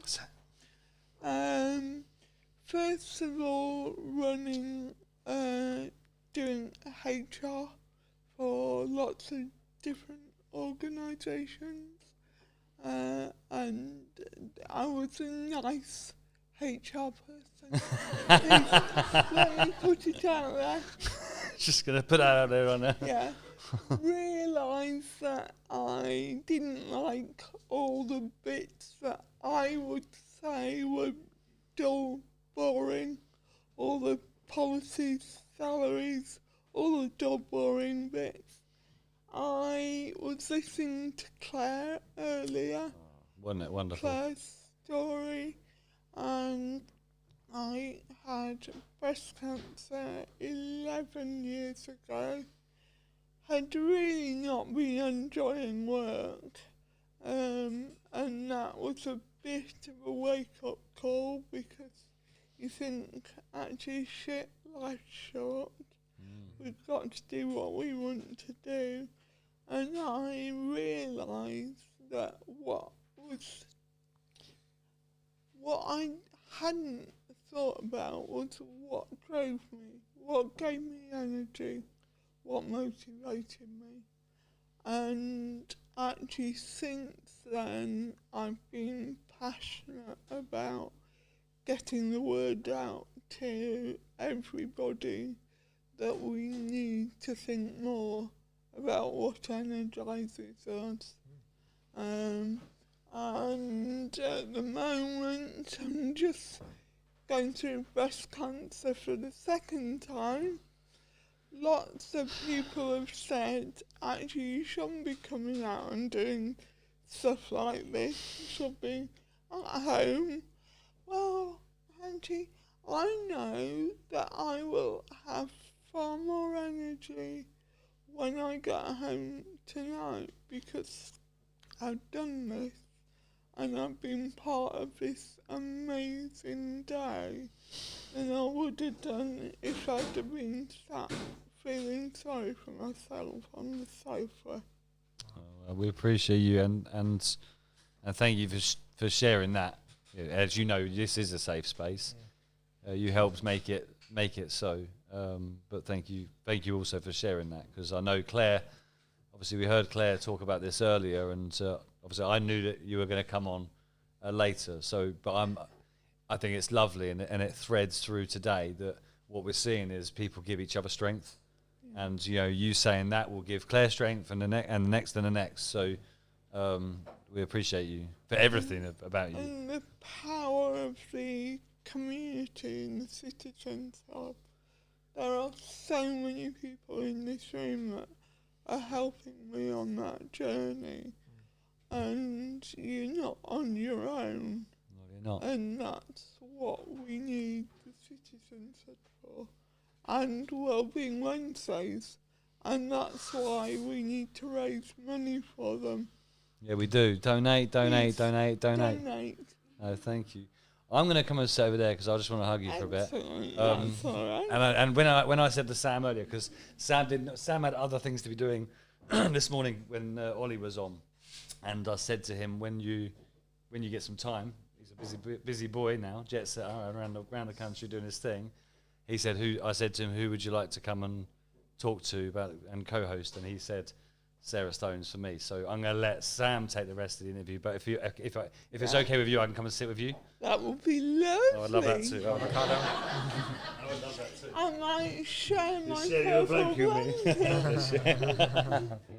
Oh, bless you. I think let's give Sarah a massive round of applause as well for her mindset.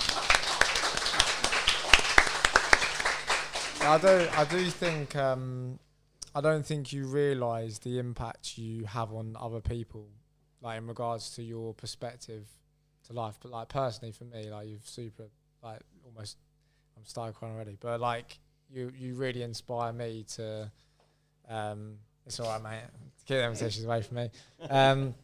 Yeah, no, I just super inspired by your mindset and the perspective that you said about that. We all need other people in the community. Actually, everyone needs a Sarah Stones. You motivate us to be better people and to look at life in a completely different manner. So we appreciate you, Sarah. It's all good. So you are the motivation expert, and I want to I've got some curious questions prepped. Sam, if it didn't. And I know obviously linking to the wellbeing aspect, I'm really interested over the next 45 minutes to an hour around unpacking how we can all tap into our own internal motivators to live a better life, but also how we can help others activate that within themselves as well. Obviously just turned into a new year. There's that kind of New Year's resolutions, new year, new me. So kicking off with the first question, how could New Year's resolutions feel different if they were built around energy, values and enjoyment rather than pressure? Brilliant question. So I think when we think about New Year's resolutions, it's normally fitness, health, financial goals, and we just think about what we want them to be, but what we don't do is fit them into our life. And actually what is really good before you even get to setting New Year's resolutions, and actually resolutions shouldn't be just New Year's. We should be resetting our resolutions as we go through the year. But before we set any resolutions, we should be looking at our vision. What is our vision? What do we want to achieve in the next 6, 12, 18 months? And actually, it's a bit like when you are looking for a new car, you might not have seen this blue Mazda at all. But if you go shopping and you see a blue Mazda, you then start seeing them everywhere, don't you? So if you have a clear vision of what you want in your life, and I would say take time out and sit and write that down, or paint a picture if you're artistic. Just get that. How do you want to be feeling? What do you want to be seeing? What do you want to be hearing? And if you've got that really clear picture, you can then start and go backwards to think, what resolutions do I need to be making to be able to achieve that goal? And if it's how you want to be on the 31st of December this year, then go, actually, what do I want to have done? What do I need to have in place by October? What do I need to have in place by August? Work it back so that you're breaking those big goals into smaller, achievable ones. To quote Alex, yours is like think big, act small. Yeah. Right? Yes. Yeah. So and actually, so we talked about this earlier. I was talking about the seasons. This year, I kind of changed my. I've been trying to apply business strategy, target setting to life, and fail miserably for 10 years. Business has done all right. Impact has done really well, but actually life hasn't. So this year, I'd split my year into 6 seasons. So 2 months feels like the right amount, but it's all about energy. And to your point, it's like, what are my defaults, and build from there. And yeah, that's learning from people like you that question the way we think about motivation, the way that we address how we're making progress throughout the year. Because it's not a yearly thing. A year's too long, right? Yeah. We got so much to resolve in the next week. And shit happens. And shit happens. Well, that's a very soft way to put what you just told us a minute ago. Yeah, but you're right. Shit does happen. But once we've worked that out, we then need to think about our key motivators. Yeah.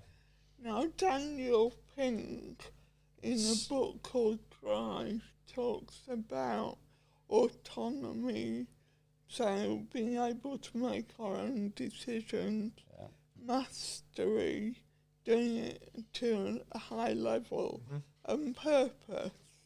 I think there's 9 different motivators, and we've got to look at those and work our goals and our resolutions around those motivators that are important to us. That leads on to my next question. So like to link into that then, so just say I've understood potentially a vision of a life that I want to create, but I still might not have that self-awareness of actually what does motivate. Like, I know what I want, but how can I continue to generate that motivation even when those shit happen times? So how can someone who says, I don't know what motivates me, begin to explore their key motivators? What does that look like for someone? Great question. Well, either come and talk to me. I'm always really happy to help people do that. Or on my website, which is plainsailingmotivation.co.uk. I'll stick it in the chat. There's a page which really tells you about all of the 9 different motivators, and it's about going through them, remembering there are no right or wrong motivators, and just thinking about which ones jump out to you more. So things like, there's one motivator that I know Alex relates to around building relationships. That's my vibe. Now, if you've got that as a strong motivator, if you were thinking about exercise, if you were going to plan your exercise around going for a run on your own every morning, that may not motivate you because it wouldn't be utilising all of those friendship motivators. So find a running club, find a tribe that you can do that with. For someone without that motivator or someone with a high need for freedom and autonomy, they would hate going to a regular gym class. Too many humans. Yeah.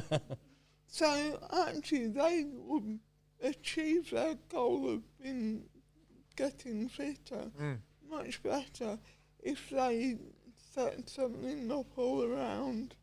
I like doing that. that by That's nice. themselves. Like motivational stacking. So a bit like, is it James Clear? Is that his name is? The guy that's Atomic Habits. Yeah. He says about habit stacking. So Yeah. how you can stack certain habits. Yeah, but what you stack them on, and that's the motivations, right? Yeah. That's interesting. I like that. Yeah. That's lovely. First time I've become that insight.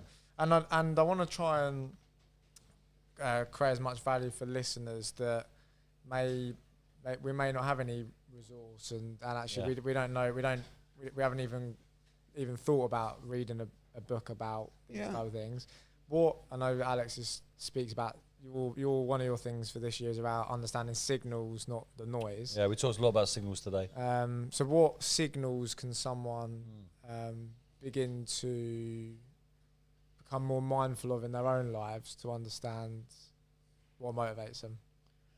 So it's really paying attention to what drains your battery and what fills it up. We are just It's for Luke, sorry. I saw Luke sit on the floor, so I just thought he needed a cushion. So ADHD just went bing. And then Sonny, sorry. Welcome. Sorry, carry on. We are just like mobiles. And we know that when we don't plug our mobile phones in, they don't work. But actually, we keep going, and I know people with lots of energy and lots of ideas. Why are you looking at me? I'm I don't know why, Alex. Not a lot of energy today, mate. Just keep going and keep going, but don't think about, actually, I need to plug my charger in. And it's also about doing things throughout the day even that can top our batteries up, because we don't all have jobs that don't involve anything that demotivates us. We've all got those tasks to do.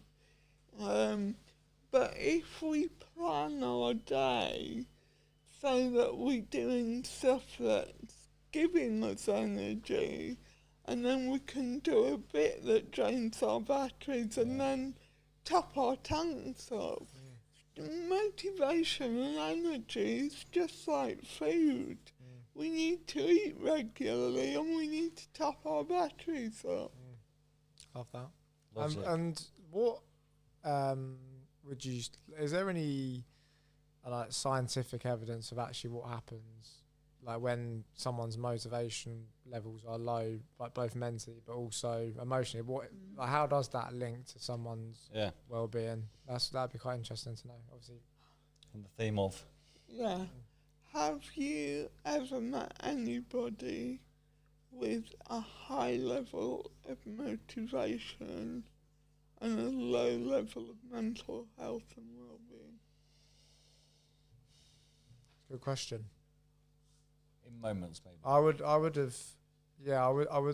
have said in short in like those seasons, but and also potentially. So, well, I've personally found that if you've got a high level of motivation and vision for doing something, actually your own mental health and well-being can be impacted by you doing exactly what you just said. Yeah. There's context there, isn't Yeah. there? Yeah, there is, but it's about being aware of it, and organisations that measure and understand what motivates individuals within their teams can manage those teams in the right way for them. Yeah. The way you would manage you might be very different from the way that someone would need to manage Alex. Although I don't think Alex is manageable. Well, you just said that before me, Sam. I was just going to say that wasn't a good example, was it? Shut up. That's fair. But we all need to be managed in a slightly different way. And even our children and our partners, we should all be talking about what motivates us and looking at whether we need relationships, whether we need security and stability, whether we need recognition. Lots of people think, oh, people want a pay rise. Yes, most of us would like some more money, but money is not a real strong motivator. It's a hygiene factor rather than a motivator for most people. Learning and development give people the opportunity to go learn. That can be far more valuable, and we all need to be feeling like we're making a difference. What I find really interesting about that word motivation, and I think you think about it in a leadership sense quite a lot. It stays in a bit of a corporate bubble sometimes in terms of this conversation, but actually, if you understand people's motivations in society and community, in the streets, we talked about the 3 people that beeps to Katie on the way to work. It wasn't at you, just beeping generally. You know, if you yeah. No, there's context. Watch it 12 hours ago, whatever that was. But what I'm saying here is, if you take the time, if we as a community take the time to understand the motivations behind an act, behind someone saying something, trying to do something, if the motivation is good, then give it pass, give it way. And I think it's not just isolated within leadership, within a corporate culture, within business, the way that we tend to naturally talk about it. But from a community perspective and a wellness, like the well-being aspects of this hub and the community that we're within, understand if we all took that time to do that, and maybe that's something that we can do within the Wellness Wednesday culture, is really start to think about the motivations of the individuals involved within the leadership opportunities around here. I think we'd have a lot more empathy within our culture, within the town. I think that's something that we absolutely should explore. Yeah, I think that's one thing that we can all in this room take away from today is that just even start with the question, what is driving this? What's the motivation driving this person to act or in this way? And I think one of the final questions I'll ask Sarah is around, we've spoken about our own internal motivations. How can, if someone isn't aware of theirs, but we're kind of looking at from a community standpoint and how we can better each other's mental health, what's one thing that we can do for others to help them understand what motivates them? Nice. Yeah, great question. That's a good question, isn't it? It does. Cheeky, isn't it?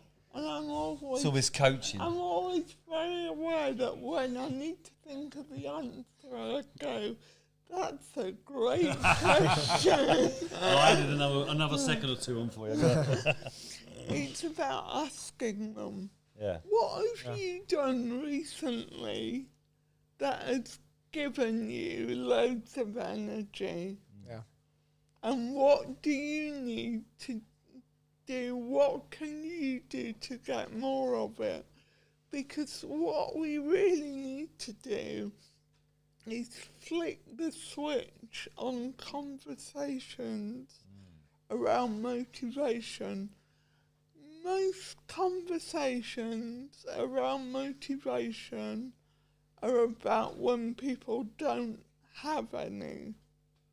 And people are complaining that either they don't have any or people around them don't have any. And if you think about positive psychology, until people started studying what you need for a positive mental health, all they studied was what went wrong when people didn't have good mental health. And motivation conversations need to be the same. Yeah. We need to just flick that switch. Yeah. And switch the mindset. And start talking about it as a day-to-day thing. It's culture. Awesome. It's culture. So how can people connect with you off the back of this conversation and begin to explore their motivations in new ways and also support others in doing so? LinkedIn is a great place to find me. Sarah Stones, or plain sailing motivation, because motivation should be simple and straightforward, which is the definition of plain sailing. Look at that. Love that. Sarah Stones, ladies and And gentlemen. all you can find Sarah in the Citizen Hub. Yeah, she's here all the time anyway. Just integrating into everyone and asking really good questions. So let's give Sarah a massive round of applause.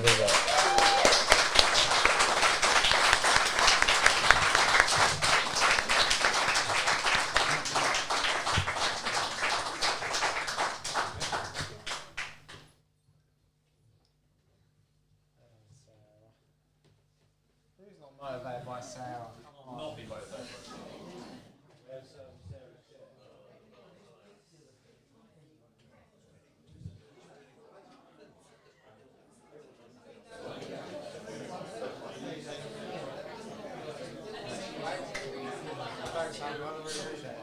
And can we give a round of applause as well for Sam's wife?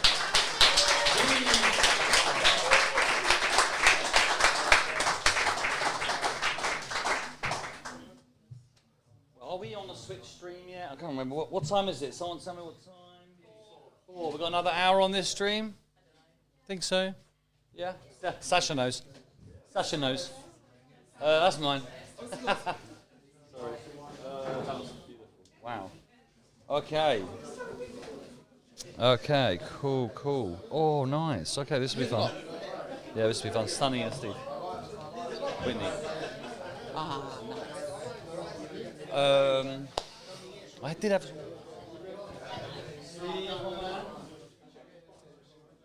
Where are you sitting, Steve? I'm inviting people under my blanket today. You don't have to go under my blanket, but I'm in a blanket. Sit down. Go. How are we feeling online, by the way? How's everyone feeling? We good? Someone's... I swear I just had my phone. You gave me that. I literally just passed it to you, yeah. Settling in this thing. Brain is not doing this thing. I don't know where that's gone. Are you going to go watch it? Are you going to stay?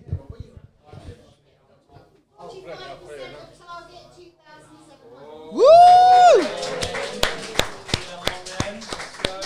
Hiya, you alright? Yeah, good, thank you. I'm all comfy in the corner now.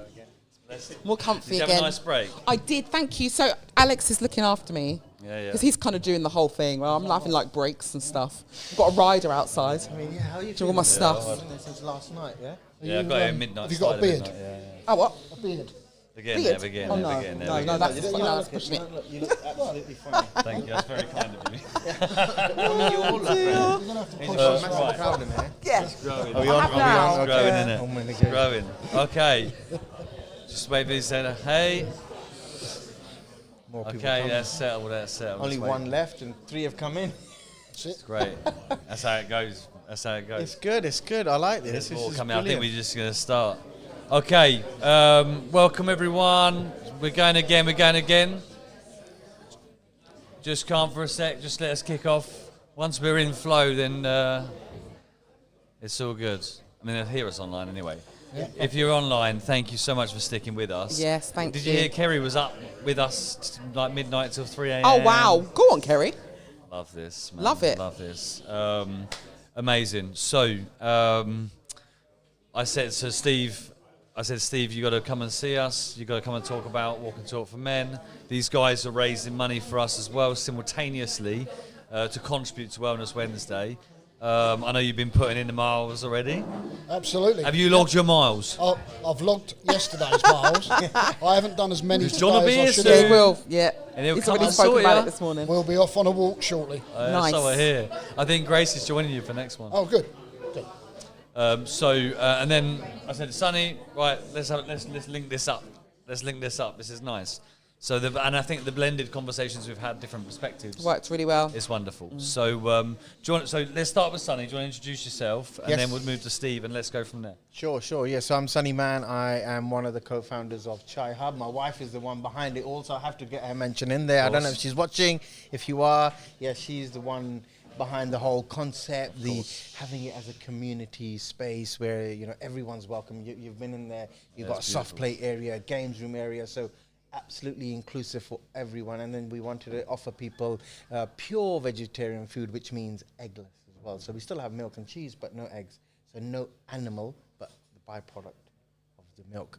And yeah, we're the founders of that. Wife's behind the concept. I'm just there to deliver it. And we've done pretty well, 3 years down the line almost. Hey, 3 years. That's that mark. It's getting there, to be able to come here as well and be asked to sit with you guys, and of course, Steve has been a big part of it as well. And I'm glad that we chose this slot to talk together, because honestly, I owe a lot to Steve and the wonderful team at the Man Cave, which he's massively a part of. And they were, I can bring it up now actually, February the 17th, which is my birthday, 3 years ago, I had that one moment where my family had gone to India, and I was on my own trying to work in the empty space, making this vision come true. And I had a dull moment. It's my birthday, and I'm here working. I didn't know what to do, and I scrolled and opened Facebook, and there it was. Man Cave came up. Sign. It was a sign, and I walked across. Couldn't find it. I didn't know where it was. Carried on walking, didn't give up, and I bumped into 3 lovely gentlemen, Roger, John, and Les, and they've all become part of my family now, and they helped me when they least expected it. They didn't know why I was there. They didn't ask questions. They just sat with me, and we just spoke, and I'll never forget that. It helped. That's beautiful. It really helped. Sonny's got the perfect business model. He brings burnt onions and goes away with something that's manufactured. Yeah, that's the way to do it, man. That's the way to do it. How many economy. people can burn all their onions and actually make something, get a benefit from it? Oh, goodness. The onion barges are brilliant. Right? If you ever want an onion bargee, this is the man to go to. Yeah, he's the guy. We recently, at the end of last year, we had a lovely moment in here. I got a picture, one of my favourite pictures from the year, actually, when we had the Walk and Talk for Men crew with some of the business leaders gathering crew in here, dancing, drinking, and you guys hooked up with the food. Yes. And we were all in the circles singing. I walked 3,000 miles, or whatever it was, and everyone's doing it, and there's Peter dancing in the middle, giving it some. It was just a lovely. it was just a lovely moment. I think we talked a lot. I know you and Grace have talked a lot. We over have the last 6 months, especially since Grace took over as the MD here, about the connecting of infrastructure, and I know that conversation continues to scale. Man Cave, other things that happen in the town that Richard was talking about earlier when he was on with Ian Solomon. That is what we've talked about all day. It's that connected infrastructure that starts at a human level, at that human to human situation, but knowing that you can go and sit in a space and be listened to in the context of which you turn up in is a lovely thing. And we've got loads of it in St Neots. We've got loads of infrastructure. You might be able to find, like say, bit past the graveyard on the right, whatever, sometimes that's where it starts. Yeah. But that's fine too. That's where you got to start. I mean, mate, my first offices here was in the auction house, above the auction house. It weren't the nice one. It was the one before. The old one, the heat, yeah. and you couldn't turn it down. It was like, and you smelled the burgers every Thursday. It was stinky up in there. But it's better than them burnt onions. But the point is the same. We need these spaces. So well done for you for creating that space. Not only with the man cave and the work that you've done with the rest of it, because I know you won't say it's you, because it's the rest of the crew that are involved in that, but also your role in creating Walk and Talk for Men, who you know, we had John on earlier. Yeah, absolutely, yeah. So a real OG. So it's you know, it's what comes out of it all. You know, a lot of people know my story. My story's built up around tragedy. I've been a big part of St Neots for many, many years. I was running St Neots Junior Angling when I was 15-year-old because there wasn't an adult that wanted to look after the kids. Never one to sort of shy away from putting the name in the frame. But it's what you build from those communities, the relationships you build from those communities. You know, my life is so much better for the people I've met. No, I wouldn't say it's so much better. That's the wrong thing to say. My life is worth living and is a happy life because of the people I've met following the tragedy of my son taking his own life. The first time I went on Walk and Talk for Men, I met Luke Newman, I met Justin Lee, I met Alex Hughes, and from that, probably 3 of the most inspirational people you could ever get to meet. And then from there, the mental health initiatives have taken over. Luke's invited me. I'm now a director of For Men to Talk. The Man Cave we've built, Walk and Talk for Men we've built, and we've met inspirational people. And, you know, I from my business perspective, I've learnt from the mental health initiatives because I've been around people that also need, right, those mental health initiatives. You may be a seriously top-notch business person. You know, you may be running an organisation that's focused on mental health, but sometimes you need it as Yourself, well. yeah, that's right. Right. The story I've always told is the first one that, you know, I've left my phone in the car. I need time to myself. Right. I use that one all the time, and we've come together with Sonny, and I've taken over as chairman of the golf club, and on the back of collaboration, which every time we talk is collaboration. Right, one of the first people I went to talk to with regards to what can we do to offer a business in the town something from the golf club members and offer the golf club members something from a business in the town. Who was the first person I spoke to?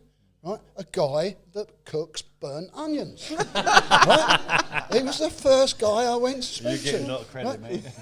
And your onions. And you never get knocks back. Right? You know, we don't spend every day of the week together, but when we see each other, it's love, love, love, respect, respect, respect. 100%. I agree with that. And it's important, isn't it, that we give each other that love because, you know, we all need it. You're right. You know, as businesses and businessmen, we got so much. Everyone just sees one side of it. Social media at one point has its pluses. We've had this conversation before. It has its ups, but it's got a lot of downs that you don't see because it's all just pictures and images. You're not seeing what's really going behind there. You know, yes, we use ChatGPT a lot, you know, but it still takes time to create what you want. ChatGPT ain't paying payroll at the end of the month. No way. Right? Let's be real about it. We all know that situation. You need to, and the grind that happens, no one sees. And we need that, collaboration and communication with each other to make sure that we survive the next day, because the government ain't helping us as much as it should be. So it's becoming challenging, but I'm glad we've got these spaces and you know, these environment. St Neots, honestly, I've fallen in love with it. 7 years, 8 years ago, it's one of the best shows. places. This now is for me the longest place I have ever lived. Wow. Right. About time you Ever, left. I know. Cheers, mate. Classic. You can't help yourself. But so like, I've been around. Do you know what I mean? Like, that sounds terrible. You getting naughty, but this is for 12 years. I've been here this year, Oh, so wow, this well is the longest. Even when I moved to High Wycombe and then moved to London and then coming back here. So this is now my town. And when people used to say, "Oh, where are you from?" I go, "Oh, from Stevenage," and that's where I lived before. Now I can't say that because this is the longest place I've ever lived, and the sense of community here is unlike anything I've ever experienced before. I agree with that. And even my husband, like when we first moved to Stevenage, that's where I had my children, and so I built up a network. Is it Fran's point earlier, the lady we had before? Francesca, Francesca. You know, you kind of build up your children and your friendships and stuff where you have your kids, and I had that in Stevenage. But here now is the place where my husband's developed his relationships, whereas before he didn't have that. So I say all of that to say that, St Neots is a real community-driven place. It's the first place I've ever been in community, and seen people and said hi and built up friendships and stuff. It's lovely. It's really nice to see. Nice. And got on the train down to London and nicked my beer. Between you and us. He offered the beer. I'm just saying. It's lovely though, isn't it? Because it's that, during COVID, we talked about this earlier with where this was Shifty's origin. It was Wednesday Night Live at 6 o'clock to talk about what the furlough means. Yeah. Or getting our bills together to take on the local authorities because they're not paying out the grants. That's maybe sometimes where it has to be, where we've got to get together and fight for each other and support each other. Absolutely. Sometimes it's that, it happens here all the time. That dining room table is like the table for the town because randomly we'll just end up sitting around it. You're wondering, people just wander into each other's spaces, and these little moments are created. It's not an event. It's not a strategic plan. It's relational. It's soft. It's the fabrics of what communities are built on, and that is about opening doors for each other and supporting each other. It is as simple as that. Yeah. It's definitely an us community, isn't it? Yeah. It's not a you and me. No, exactly. Right? It's an us. Exactly. My problem's your problem's my problem, and that's what what the hub and what the mental health groups and what the Chai Hub. We are one. Yeah, exactly. And we all work together to achieve what we need to achieve. It's beautiful, isn't it? No, we do definitely feel like that, actually, and that's one thing when we opened our doors and we got all these amazing people coming that we didn't really come across before. Because when I was working prior to opening the hub, I was working at Hotel Chocolate and places and a couple of other construction sites, and I kept feeling that race of what can we do next, but coming in here and opening those doors and meeting these lovely people have now become friends, and them then suggesting, oh, you should try this, you should try that. I've been in hospitality for 40 years. I've never come across that. And here in St Neots, people are, smell this, try this, taste that. It's like, try the burnt onions, I mean, wow. It's so welcome. And then now, I can walk down the street and it'll take me half an hour to get here, even though it's only a 5-minute walk, because people are recognizing, they're saying hello, and you just don't get that. And I'm from London, and honestly, you will see someone, they'll just put your head down and walk past quickly. But here, it's the other way. You put your head up and say hello and welcome or good morning. And just those simple things really do mean a lot. And it's something we definitely need. I mean, since COVID as well, especially, a lot's changed. People want to socialize. People need to socialize. And I think we can, as a community, are coming together. And this is proof of it, one of these events like today. What's interesting, we had this conversation earlier. We were talking about hospitality and pubs. I went on a little rant about pubs. Quintessentially English. Yeah, absolutely. We've got a weird period of time where coffee is the new, or chai, or a drink. Matcha. Yeah. Why not? Go for it. You go for it. Whatever you fancy, Do you right? like matcha? Matcha. Yeah. I tell you what, I did go to. Didn't even know what it was.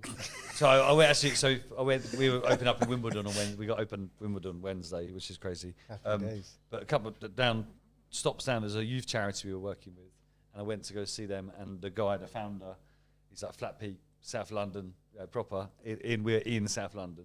he's like, dude, you got to try this matcha. And it's like matcha with like coconut milk Yeah, and a bit of that's mango it, syrup. yeah, Oh yeah. my! Anyway, we've got what I was trying to say. Sorry, Sorry. geeking out. Brains working. Go on. Whatever the construct, whether it's jacket potatoes by the road, Spudman trends, or Chicken George's outside pubs, or chai hubs, or Bohemias, or whatever that is, we have to protect it. We have to protect. These are the things that people come in every week or day for. So, I'll bump into people like Paul Pankhurst or Danny B because we're going to nip into Welch Bakes or to Bohemia to grab a coffee to go. We bump into people on the weekends because they want to go check out these little bit. We build these rhythms in our society, and they're built around brands and businesses like yours that need to exist for us to continue to thrive. And if that's not stable enough for long enough, then all we're going to do is just keep cycling and cycling and cycling. And we need to recognize that as an economic opportunity to build on. If you look around the country, you see the places that do really, really well are the ones that have got a high proportion of independent businesses that are thriving and an appreciation for experience.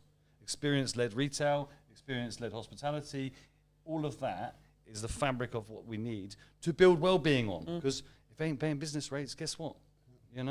So it's appreciate. I know how hard it is, and we know. And we have conversations. We have a lot of conversations, a lot of time. We'll continue to have it. It ain't gonna get easier. No, but keep pushing, man. That's You've got a whole community behind you, right? And they have been supportive, and we did like the charity event because of the recent announcement of my son, and I mean, so many people turned up to donate and fundraising together, and we only just got the letter actually the other day just to say thank you again from Great Ormond Street, and I mean, it's just amazing to say that we can do that as a community, and everyone is supporting each other, and we just sometimes we do have to stay off social media. Because that's where it's easier for them to troll. The trouble is we only see the poor stuff on social media. Right. You never see the positives. No, algorithm works against you in that regard. Absolutely. Unfortunately, you're right. But then we know on the other side of it, there is positive out there because we are seeing it. We're part of it. And if it wasn't for the community together, we wouldn't have survived it. Do you find it affects your energy levels? 100%. It can do. Of course it can. But then you just wake up and you say, hold on. That's just the trolls. Come out. Go out into the real world. Turn your phone off. Go and speak to someone real and you'll see that everything's okay. It will be okay. Because your business is so niche, I guess, you've got to keep those energy levels up. Have to. You've got to be thinking outside the box and thinking of the next one and the next one and the next one because, it's tough out there, isn't it? It certainly is. I mean, for independents especially, it is challenging for us because our costs are a lot higher, whereas the chains can, spread it out to their 500 other units that they've got, and then they can spread the cost. If one's losing, the other one will chuck in a bit of money. We can't do that as independents. So, we definitely need to support each other. And that's something I've been really strong and passionate about, actually, from the very beginning. I always go and shop, eat out. I'm a consumer as much as anyone else. I might be a businessman as well, but I'm also a consumer, and I will always eat out, and I always like to tag and use social media to its advantages. I'm trying, and obviously then we've now collaborated with another 2 other businesses, and I'm trying to help and do as much as I can and re-energize St Neots because it does need that social presence to help the small businesses. But I mean, we still always need support from everyone else, and that collaboration is key, and I'm going to always drive that, and I'm always going to support the hub because it's what's the key to driving our town. It is gonna, and we have to help each other out. In the living room. Yes. Dan, do you want to shout? You can have to shout really loud, otherwise no one's going to hear you online. So, Sonny, when we was erecting the fence around St Neots Festival last year, the man drove round in a circle, round and round, offering us chai. Isn't it beautiful? Isn't it lovely? Yeah, that's lovely. Yeah, I'll repeat that. I'll repeat it for you because they might not have heard that. Dan was just sharing the St Neots Festival last year when they were erecting all the fencing, which took a long time. Sonny drove around with his van delivering chai to all the volunteers, and that's speaks wonders of the man. You know, that speaks wonders of the man. We try, isn't it? We try, and you know, like we That's what always we can say, do. we need to help each other out as wherever we can. And I mean, I do the same when it comes to the man cave. They've helped me in ways that I can't really explain. You know, just letting me speak, or sometimes just listening to them and letting them speak, and I don't know what else to do, so I'll just like bring in chai and onion and burnt onion. Sorry, I have to correct myself every time now, and that's the least I can do. And I know I want to be able to offer more, but at the moment, this just to be able to talk and listen and be listened is more than enough. And I appreciate that, and I try to give back where I can. You're well loved down there as well. You know, I've not been in for a while. They're No, probably we have wondering noticed. where's he. Yeah. Can't smell the burnt onions on Thursdays. Where are they gone? We thought you'd learned how to cook them properly, so you didn't have to give them away anymore. but it's really interesting. So you know, your immediate, like the last thing you said there was, I haven't been in a while. So, you know, it's hard to keep about whether it's on digital or presence. So you got to be at this event. You got to be at this event to be part of the community. You got to do this. You got to do this. Truth be told, I used to come at after 4 o'clock and come in for that last hour, bring my tea and onion bite and just sit with them. And I used to do that purely because that's a quiet time. I let the staff do the cleaning, and I can go and let it, because I'm the front of house, right? Yeah. But with the recent budgets and what the government's doing to small independent businesses, I've had to cut hours. I've had to cut the staff back, so I can't come. That's the honest truth, and I'm now covering them.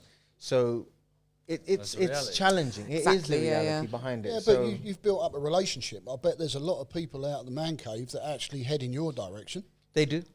Yeah. We've got Andy and Les always coming in, and Les is constantly resharing, and it makes a difference, you know, when people do that, little likes and little ticks and little comments, because the algorithms, as you know, need that, and for social media to help us without paying them, which they're already minted as it is, but to avoid paying them, we need to also use it to its advantages by clicking and liking. And I do the same when it comes to other businesses out there. And just liking and commenting and stuff, just so that the algorithms lift us up. And so it's a free way of doing it, and we need to use any free source. But they say in so like we're crowdfunding for Wellness Wednesday. You know, a share is worth £20 when you're crowdfunding, right? So just a simple share is worth £20 to whatever they're crowdfunding for. And that probably works the same for a cup of tea, or a cup of coffee, or a burnt onion wrap, you know, whatever that is. That's sticking, by the way. That is sticking. There's a few things that stick with these things. That might stick. So when someone from the cave or from Walk and Talk, or when they come in your direction, right, how does that make you feel? It means a lot. It means an absolute lot when they come in and the support carries on, you know. And that's not my intention. Isn't to go out there, give them burnt onions and get them to get more. It helps, but it's the fact that they feel comfortable around me now, and as much as I feel comfortable around them, they feel comfortable around me, and we have our conversations. Then they invite me over to the pub, and we'll sit down and have another couple of chats there. It's brilliant, honestly. It's the best feeling. It is building relationships. Most definitely. But you don't have to go. You don't have to go to the cave or on a Walk and Talk to actually benefit from those groups. Exactly. Sometimes when them groups come to you, all of a sudden you feel a part of their community. Doesn't become transactional, right? And it's no, exactly. Also, there's a lot of just knowing it's there. Yeah. Right? You know, if we go back to December 2019, right, there wasn't a single male mental health go-to in St Neots. No. There wasn't. Right? And now you've got For Men to Talk, you've got Walk and Talk, you've got The Cave, right? We're well aware of Andy's Man Club, right? Yeah, there's one in Huntingdon, there's one in Cambridge, probably another one going to open in Cambridge. And then, of course, what Luke's doing with For Men to Talk down in Gamlingay, Potton, where is he? He's Stopfold. Right? He's even got a place. He's got one in Stockport now. Wow. I see that, I know. Right? Wow. Yeah. Right. Big up. 2019. I think that's worth big up to them, Luke. That's big. Yeah, from 2019 to where we are now. That's where we're at. 2019, there was nothing. And what you've also got now, right, without having the groups in there. Well, we will do very shortly because we're going to have Wellness Wednesday coming here. Yep. Right? Yeah. But the hub is a place for people to go and reach out. The Chai Hub is a place for people to go and reach out. Right? St Neots Golf Club and 12 other golf clubs within Cambridgeshire all now have mental health ambassadors. Isn't that wonderful? Yeah. That's amazing. It is amazing. So It's really Bedfordshire were the first. Bedfordshire County were the first county to pilot on behalf of England Golf their For Your Mind initiative. Right? I'm going to share with you now where the For Your Mind initiative come from on England Golf. In April 2020, last year, April 2025, a guy, a past captain in the Bedfordshire Captains, took his own life.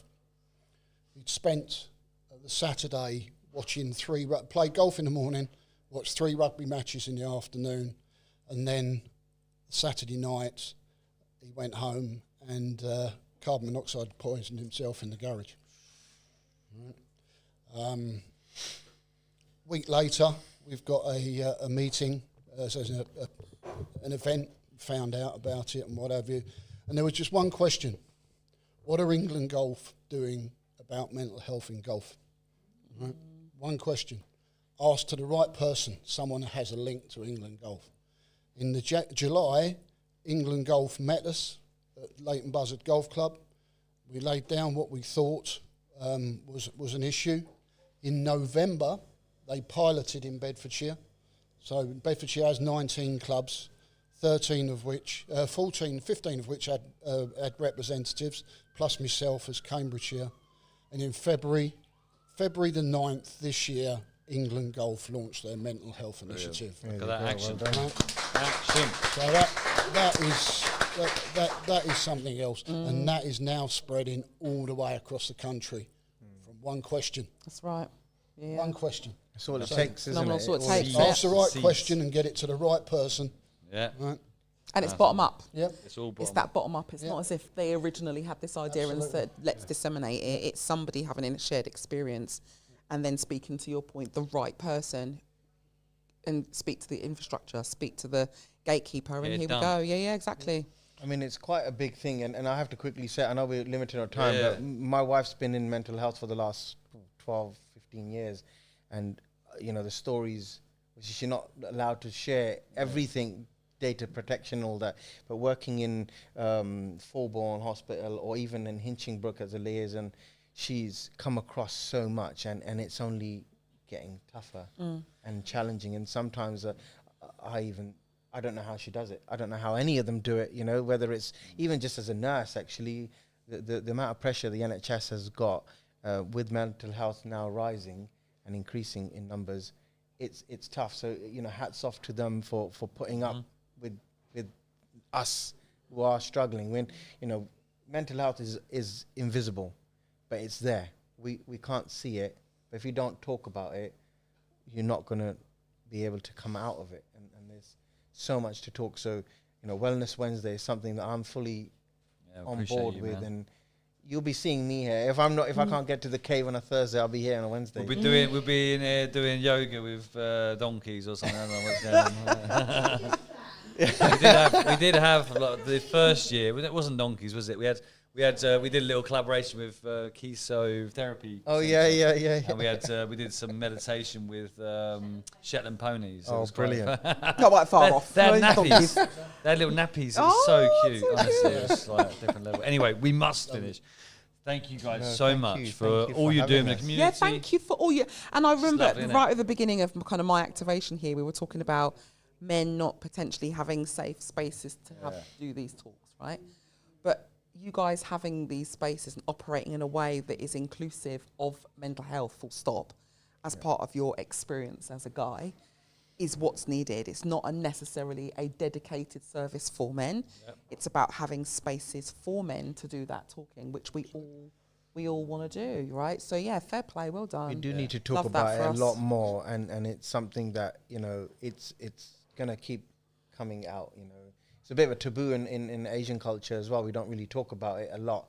You know, you're supposed to just man up and Don't just air your get on dirty with it. laundry. Yeah, stop speaking to people about your business. Exactly, and all of that. But actually, we need to talk about it. Yeah, we do. You know? And those, sometimes we say, you know, going to the pub for one with a friend, and it's actually needed. Sometimes it's good to get out of the house and have a pint or a 0 pint. Now, at the moment, I'm doing dry January. It's going well. Nice. It's been tough, but it's helpful that people are respecting that, and they're still inviting me to the pub, and we sat and had a nice couple of drinks, and I tried out all the different types of 0%. Nice. I mean, it's bloody improved. It tastes almost identical. So, I mean, yeah. Well, but you guys are we're doing it. appreciated. Thank you. No, thank you very much. Thank you for all you're doing. Thanks for all your support. We'll see you tomorrow. And you're very welcome if you want to bring your dirty laundry around. We've got a lovely courtyard. hang it up out back. No issue. Dirty laundry or the dirty or the onion barges. Barges. Bring the barges first. Go on, man. Yeah. Thank you.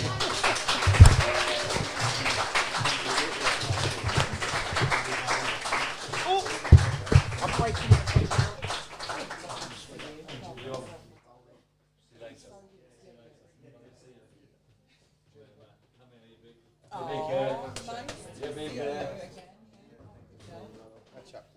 I'll come to get these onion barges. We need to. I've not had one yet.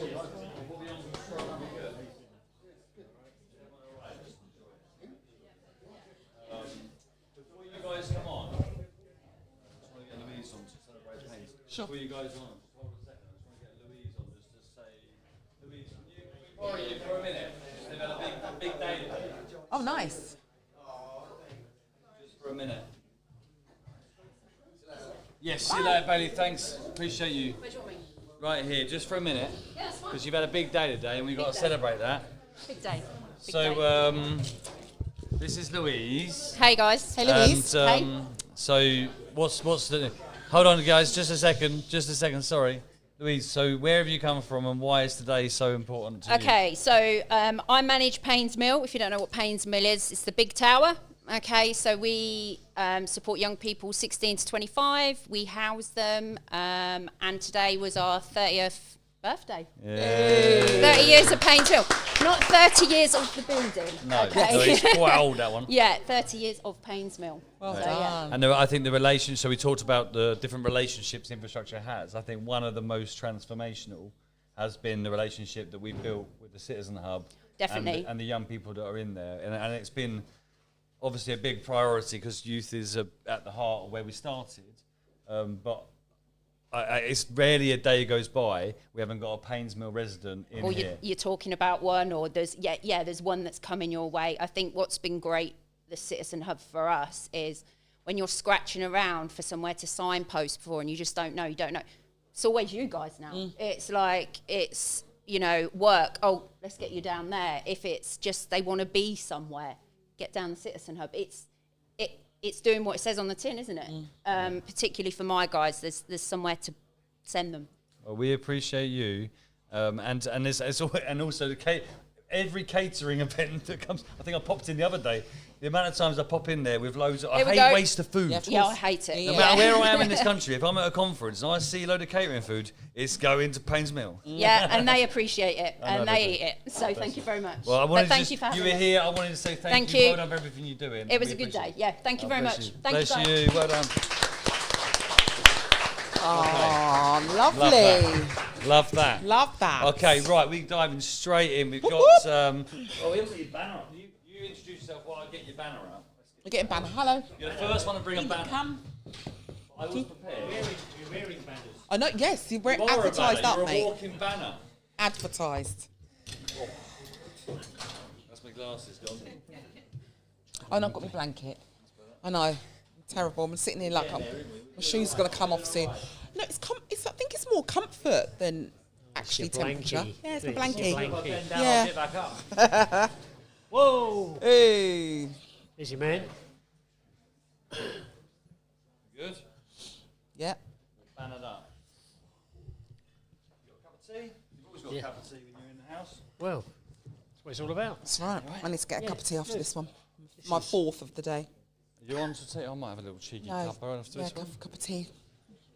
Can we have a cup of tea? Cup of tea, yeah. You got your own bags. Got my tea bags here. Who wants the privilege of making Not Danny not B, that yeah? I'm fussy with my own tea bags. Tea bag from Danny. Someone get hook her up. Katie's going. What? Oh, Oh, thanks, Sarah. That's a good throw for a Ain't tea bad, bag. is it, for a gooner? Yeah, floor tea bag. We've got to look after me Danny now. B. Okay, right. Dave, where do you want us to start? You're a duo today. Yeah. It's the Dave Young Show and I'm a guest. Okay. So I'll kick it off. Yeah. And then Pete will finish it off. Okay. As it were. Cool. Fine, Yep, that works suits me. us, right? Go for it, man. Space, you're in a safe space, we're here for you, man. Hi, yeah, so some of you may know already that I had prostate cancer, diagnosed with prostate cancer back in 2024. Ever since that sort of time, I've been embarking on a prostate cancer awareness campaign in and around St Neots. Some of you may have seen the banners in Tesco's and Everywhere. Boots and wherever they'll let me put one. But there's a whole story that starts before that. So if I can go back to the beginning, I think it would make... Yeah, mate, this it is would your make space, sense. man. You speak up, So, we're here for it. It starts in 2024, my story, and it's a Sunday afternoon. And the reason I remember it's a Sunday afternoon is because my partner's parents were invited over for a Sunday roast. That's why it sticks in my mind. Now, this has happened many, many times before, many, many Sunday roasts, but this one was going to be different. During that day, that afternoon, that Sunday roast, my partner's dad, Dave, a retired school teacher, which will become relevant, happened to be telling me about when he had prostate cancer about 12 years before, and to be honest, I didn't even know. But what's important, he said to me, Dave, have you had a PSA test? And if I'm really honest, I'm not even sure I knew what a PSA test was back then. Yeah. If I'm really honest. I said, I don't think so. He said, I think you should go and get one. But he said it in that retired teacher voice. It didn't feel like an instruction. It felt a bit more like an order. You're doing what you're told there. So I thought about it, but I said, but I haven't got any symptoms of this. I'm fine, you know. Why do I need to go for a test? So I think you should go because you're over 50. So I thought about that for the rest of the day, and I did Dr. Google, which I would suggest you never do, Strongly because recommend, according yeah. to that, I was going to be dead by 2 o'clock the next day. Yes. But I made the appointment with the GP. And any guys that do go, and Pete, you'll know, you'll be asked a couple of questions. They will ask you some family history questions, like, is there any history of prostate cancer? Did your dad or your brother? To which I said no. They'll then go on to ask you, are you getting up in the night for a wee 3 or 4 times? When you go a wee, is it like a weak flow? Or when you've finished having a wee, does it feel like your bladder's not completely empty? So no, none of those. This is where the second part of luck comes into this story. Not only did I have Dave, my partner's dad, the teacher, telling me to go, I had this GP, and she said to me, based on your answers, a lot of GPs would be saying you're fine. You've got no symptoms, you've got no family history. We'll come back in a year's time. Yep. But this particular doctor was from Poland. And she said, in Poland, we give a PSA test based on age, not symptoms. So I'm going to give you a PSA test. So on my way out, made the appointment with the receptionist, as you do, for a PSA test about 3 days later. Now, I'm not worried at all. I actually think I'm wasting their time at this point, right? Because I'm not getting up for a wee, I'm not doing any of those things. I'm feeling absolutely fine. But I go along for the PSA test and I have that and wait for the results. So the results come through quite quickly. About 3 days later, it was a phone call from the GPs. And I remember the voice saying, Dave, we've had your results back of your PSA test, and they're a little bit high, a little bit raised, is what they say. 5.7, which won't mean much to a lot of people. And they said, but don't worry about that. There's lots of reasons why your PSA could be high. But we're going to do another one in 4 weeks' time to get a benchmark. So 4 weeks' time, I go along for the next PSA test, and again, this whole story is about test waiting. Yeah. And there was a previous speaker earlier on. She said exactly the same thing. Yeah. So the result comes through. This is the second PSA test. It's now 6.2. So it's gone from 5.7 to 6.2 in just 4 weeks. I'm still not really that concerned, to be honest. So she says, we want to do some more tests. Now, the next test involves a latex glove and a finger. All right. So if there's any guys watching this and you're going to have that test, I just suggest maybe you look at the size of your doctor's hands and see if they've got another one with smaller hands.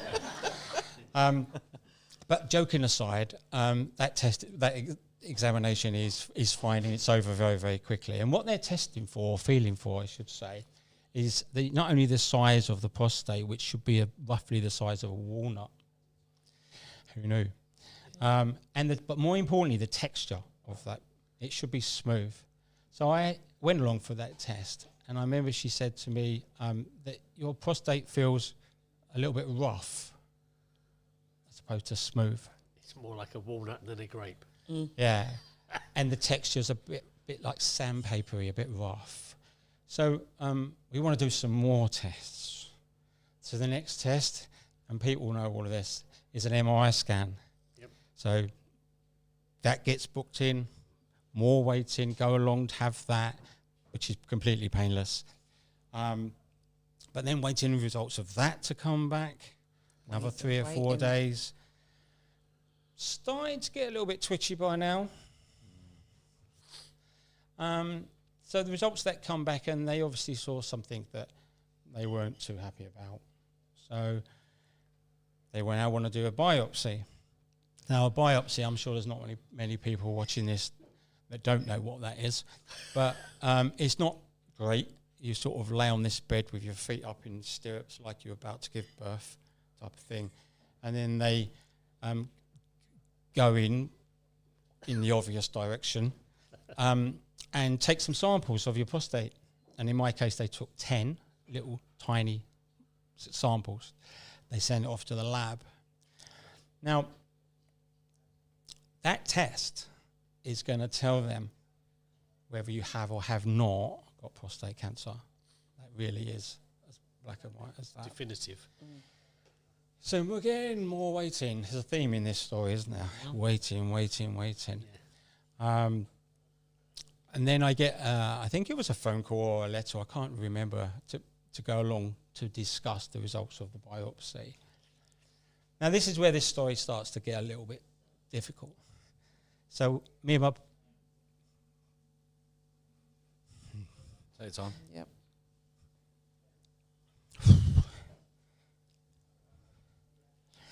So me and my partner are sitting in the room with a consultant, and she was very good, and she was very quick, and she said, Mr. Young, we've got the results of your biopsy, and I'm sorry to tell you, you have got prostate cancer.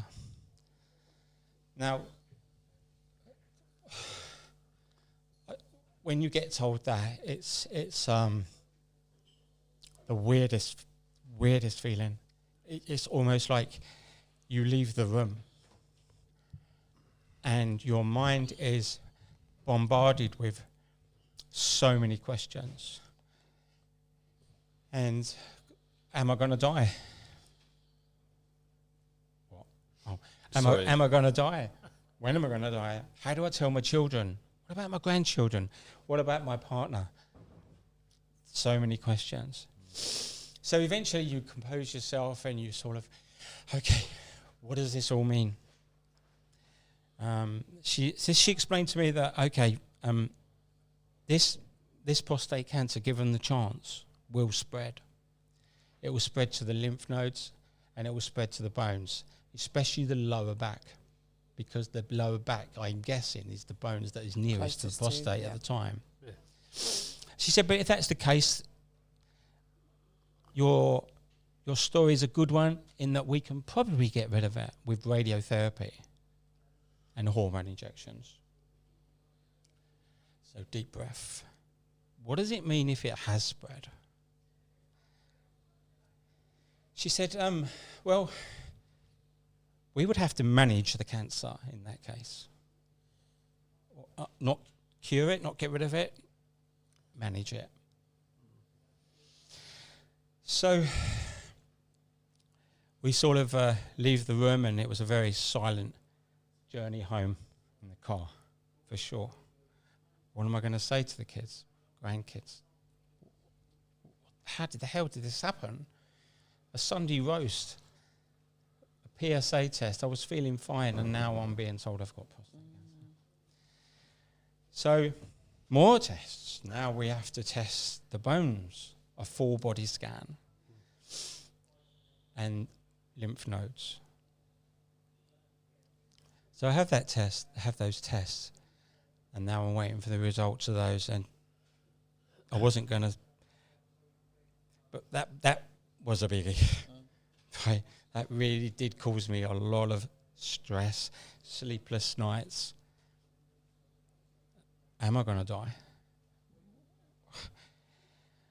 So I remember the day the results came through for the bone scan and the lymph node scans. It was a Tuesday afternoon. And the reason I remember it was a Tuesday afternoon is because on a Tuesday, I have my granddaughter, Harper,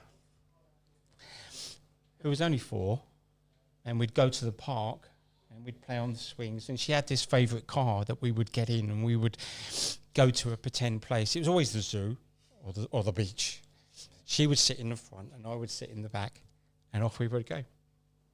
Many times that's happened, but my phone rings at some point. I look at my phone, it's the hospital. I remember just thinking, shit. I don't even think I want to answer this phone. Not now, yeah. I get off the car, I answer the phone, the voice at the end. After confirming who I was, she says, Mr. Young, I'm so pleased to tell you that it has not spread.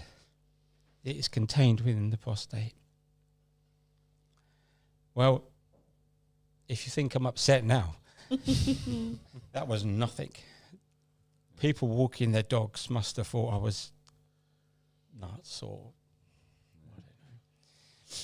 But the thing that really got me is my face is, I'm streaming, I can't see, I can't talk. I thank the lady on the phone as best as I can. But then Harper's looking up at me. She says, you okay, Granddad? I said, yeah, I'm fine. But why are you crying? And I said, I'm okay, Harper. These are happy tears. Everything's going to be fine. And I picked her up and I gave her a hug that just went on forever. I don't think that she wanted to stop, but I didn't want to stop. But then we get back in the car and we carry on down to the beach, and we carry on with our day. So we're coming towards the end of the story. The story does end well, thank God.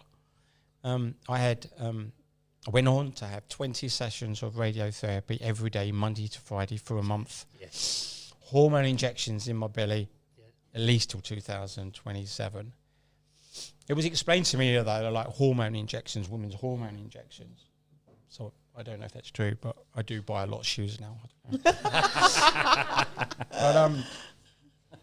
so I had my final PSA result just a few days ago, actually, and bearing in mind it was 6.2 and now it was 0.03. Wow. Congratulations, man. Congratulations, man. So, but the message of all of this, really, that's my story, yes, and I hope there's some people watching this it will make them think, especially us guys. Right. But it's not just about the guys, you know. This message goes out to the ladies out there as well. Yes, I know you haven't got prostate, but you have got men in your life. You have got dads, brothers. Get on their backs, get them tested, because we've heard this all day long. We're crap. Men don't talk. You're a work in progress. Yeah. Yes, you're a work in progress. So that's what embarked me on things like this. And in St Neots, I've been doing whatever I can to get the men that I can talk to. If I talk to a man long enough, you can rest assured I'm talking about his prostate within 5 minutes. Quickly, yeah. Lovely subject. It's a real icebreaker. Yeah. So guys, get tested. Ladies, go and get your guys to get tested. There are no symptoms with prostate cancer in the early stages. It is called a silent killer, and it really deserves that title. Yeah. Go and get tested, even if you're feeling fine. But that's kind of my story. Well done you for sharing. Thank you. Thank you so much for sharing that story. And do you know what? I have no qualms in people crying. I think tears are there for a reason, right? You need to release them as and when, and it's really cathartic and healthy to do so. And actually, even from the male lens, crying is seen as women will quite happily sit there and bawl their eyes out. Or we're used to tests from a very young age, especially if you choose to have children. It's very, very early in everything. You get smears and breast test, all this stuff. So we're very used to being tested quite quickly for a lot of things. And so these tests, which some people can think are highly invasive, and therefore off-putting, you don't want to, and there's questions and masculinity and all this kind of stuff, which stop people from going and getting that test. And watching you tell your story and using your tears as a way of explaining to your granddaughter that they are happy tears because you got the news. It was beautiful, and I really, really am really thankful and grateful for you showing that level of vulnerability today to share your experience. So thank you so much. No, you're welcome. It was always going to come out. I mean, Steve Whitley over there, you promised you was going to have a box of tissues, Steve. I got some. Well, we got you, man. We got you covered. We got you covered. You let me down. And so thank you. And I'm just conscious of time, but I think it's really important because of a link to here as well. That Pops, you can. Sorry, Peter. We call him Pops. Yeah. I never knew that. Yeah, he's been adopted by the hub. Because my dog's Poppy, so it's Poppy and Pops. Yeah. It followed. I just think it's really important that you share. I could do the same sort of story, but quicker. Where you are in your relationship. And no tears. Yeah, no tears. I didn't shed a tear at all. You are, so firstly, before you do that, you are an absolute, and I'll speak, and I think I'm speaking on behalf of Grace and Debs and basically anyone who's in the hub at any time that you're here, you are this absolute ray of sunshine for our community. Honestly, you're so beautiful as a human. Yeah. And I know, I'll cry for them. Oh dear. You tell something. You say something now. Yeah, you go. My story starts a year after Dave's. I'm a volunteer driver for the volunteer centre, just literally 50 yards down there. I take people to and from hospital, doctors, dentists, Tesco's. Other shops are available. And 50% of the men that I take, I say, okay, what are you going in for today? Oh, it's me prostate. I went, okay. What? I didn't fully understand it. But then my story on this line starts in March this last year, 11 months ago almost. The doctor had called me in for a blood test because they'd put me on statins because I'm old and I'm going to die, supposedly. Not yet, no, not today. Hold on, mate. So I went down for a blood test for the statins, and because talking to all these people, when I went in there, I said to the nurse, I said, excuse me, but when you take can you take another little file and do a prostate check for me, please? Because I'd like it done. And she went, okay, what symptoms have you got? Oh, you're supposed to have symptoms for it. I didn't know. Don't know about it. I said, well, no, I sleep all night. I don't get up for a wee. I don't any of that. She went, is there any prostate problems in your family? No, never heard of it before. I didn't know anything about it. So she went, well, yeah, you're here. Why not? Extra bit of blood, come out, done. And I thought, well, that's it. I'll be clear. 3 days later, she phoned me up and said, Mr. Smith, can you come back in 2 weeks' time? Your levels is raised. Now, my first level was 7.2. Beat you there. You're straight in, mate. One-upmanship. So I went back 2 weeks later, had another blood test. They phoned me 3 days later, said, "Oh, your level's gone up again. It's 9.5." I went, Now you're showing off, aren't you? "Sorry, Dave, sorry." You know, but I don't know what those numbers mean. You know, people talk about diabetes. Oh yeah, it mustn't go over 4, mustn't go over 7, mustn't. Numbers are numbers. Until you explain what those numbers are, you haven't got a clue. So again, I missed out on the finger. You can have that one on me. So I went straight to the MRI. Straight to the, and that's fine.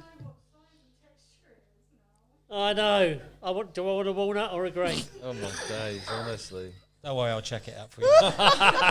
Thanks. That's what friends are for. So yeah, the MRI scan, but that was like took 5 weeks before I got the MRI scan. Wow. And then I had to wait 5 weeks for the result because they only meet once a week, and if you miss, Yeah. it goes to the next one. So of course, my daughters, if they're watching, they kept saying, "Had your results, Dad? Had your results, Dad? Had your results?" I said, "No, I haven't. I don't know."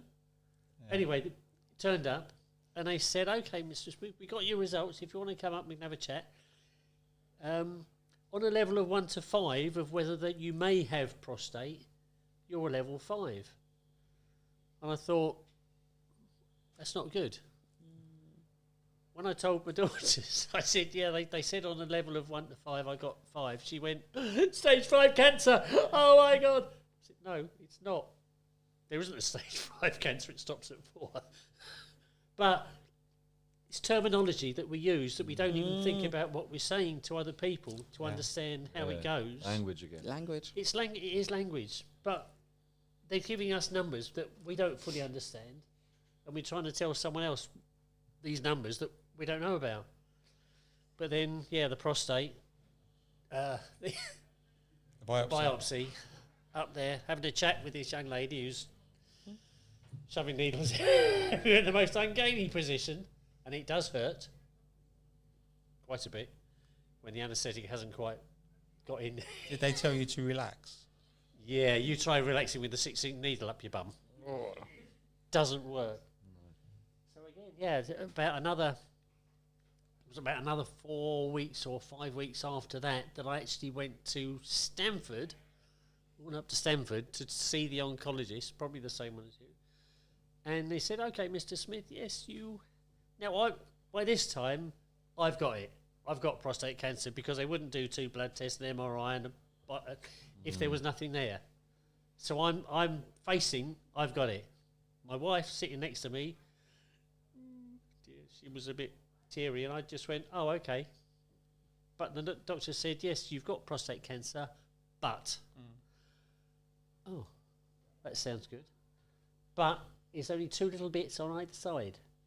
So we'll do a bone scan to check it hasn't spread, because it could have gone into the pelvis, but that came back completely free. There's no problem. About 4 or 5 weeks later on, I had to have a bone density scan because I'm old, getting on a bit, making sure I haven't got osteoporosis because of the hormones that they're giving us now. Turning me into a woman, getting big boobs and hot flashes. Not all bad then. It's not all bad. With the boobs. Honestly, these guys. Mine's gone down here rather than up. We don't have the capacity to remain calm while you say these things. We're so far into my this. boobs have got their own agent.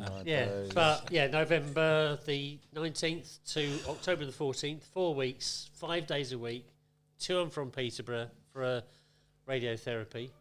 First 2 weeks, I'm breezing it. I said, I could have driven myself. You didn't have to come with me. It's fine, Come the 3rd week, it hits. Hard. Absolutely exhausted. The treatment has made me constipated, and that went on for about 4 weeks.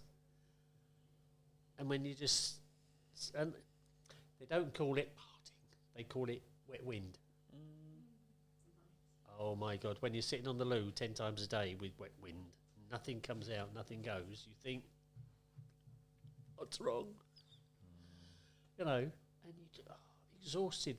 I normally go dancing twice a week, but for 5 weeks I didn't go dancing because I just didn't have the energy.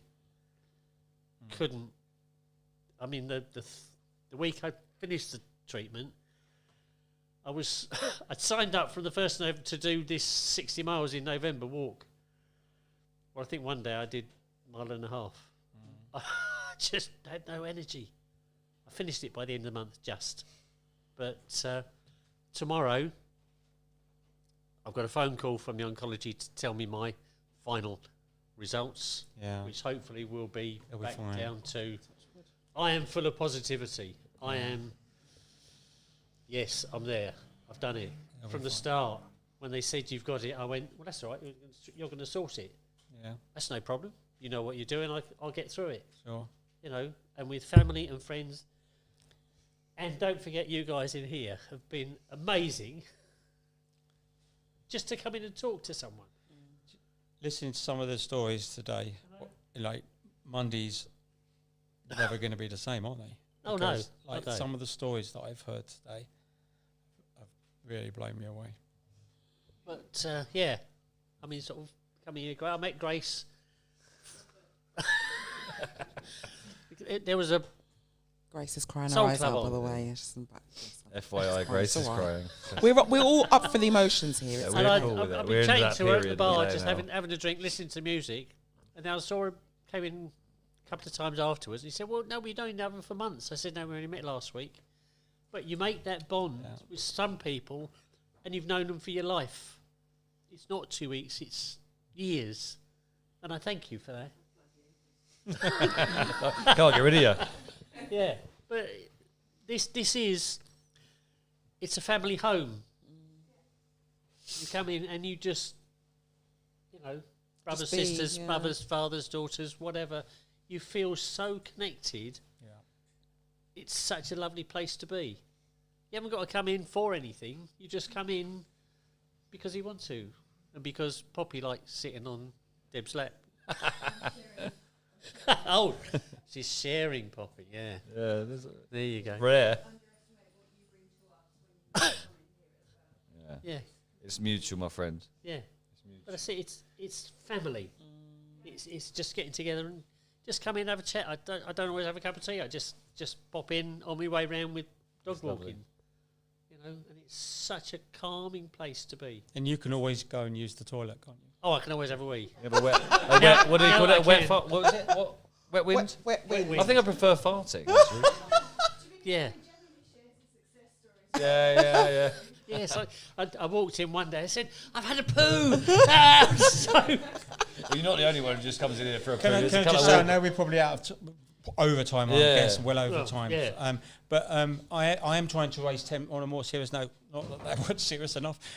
Trying to raise £10,000 for Prostate Cancer UK. So if you go on my page, Dave Young, it'll be full of prostate stuff. You can't miss it. If you can donate, that would be absolutely fantastic. Thank you very much. Well done, you. Thank well done you for what so you're doing. much Bless you for sharing your Thank you. stories. That was amazing. Will you see us tomorrow? Oh, Appreciate that. yeah. You'll ring maybe. It's about 2:30 tomorrow. I think there's one other thing that really does need to come out of this story is that the amount of work that Dave's done around St Neots. Yeah. Oh yeah. Yeah, you know that. You can't go anywhere without seeing a poster. Doesn't just get men going to the doctors and being tested. Right? What it actually does, right, is those men that do go and get tested, that come back with a result that's actually positive for them, means that they're not having to get involved or come and join Walk and Talk, Yeah. and all those events as well. So this guy's doing a huge amount for male mental health just by raising awareness of something that we should all be aware of. Amen.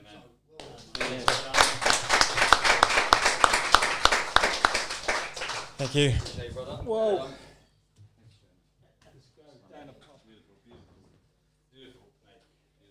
Thank you. Make sure you go on Facebook. thank you, my darling. Oh, thank you, I appreciate it. No, this is great. I'm very well looked after here. Take care, lovely to meet you. See you there, brother. Thank you very much. I'm just going to switch up the stream to the next one, and then we've got the godfather of St Neots is in the house. Oh.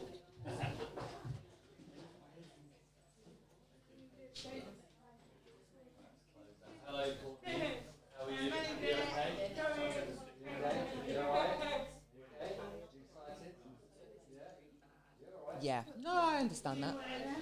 The resilience is down.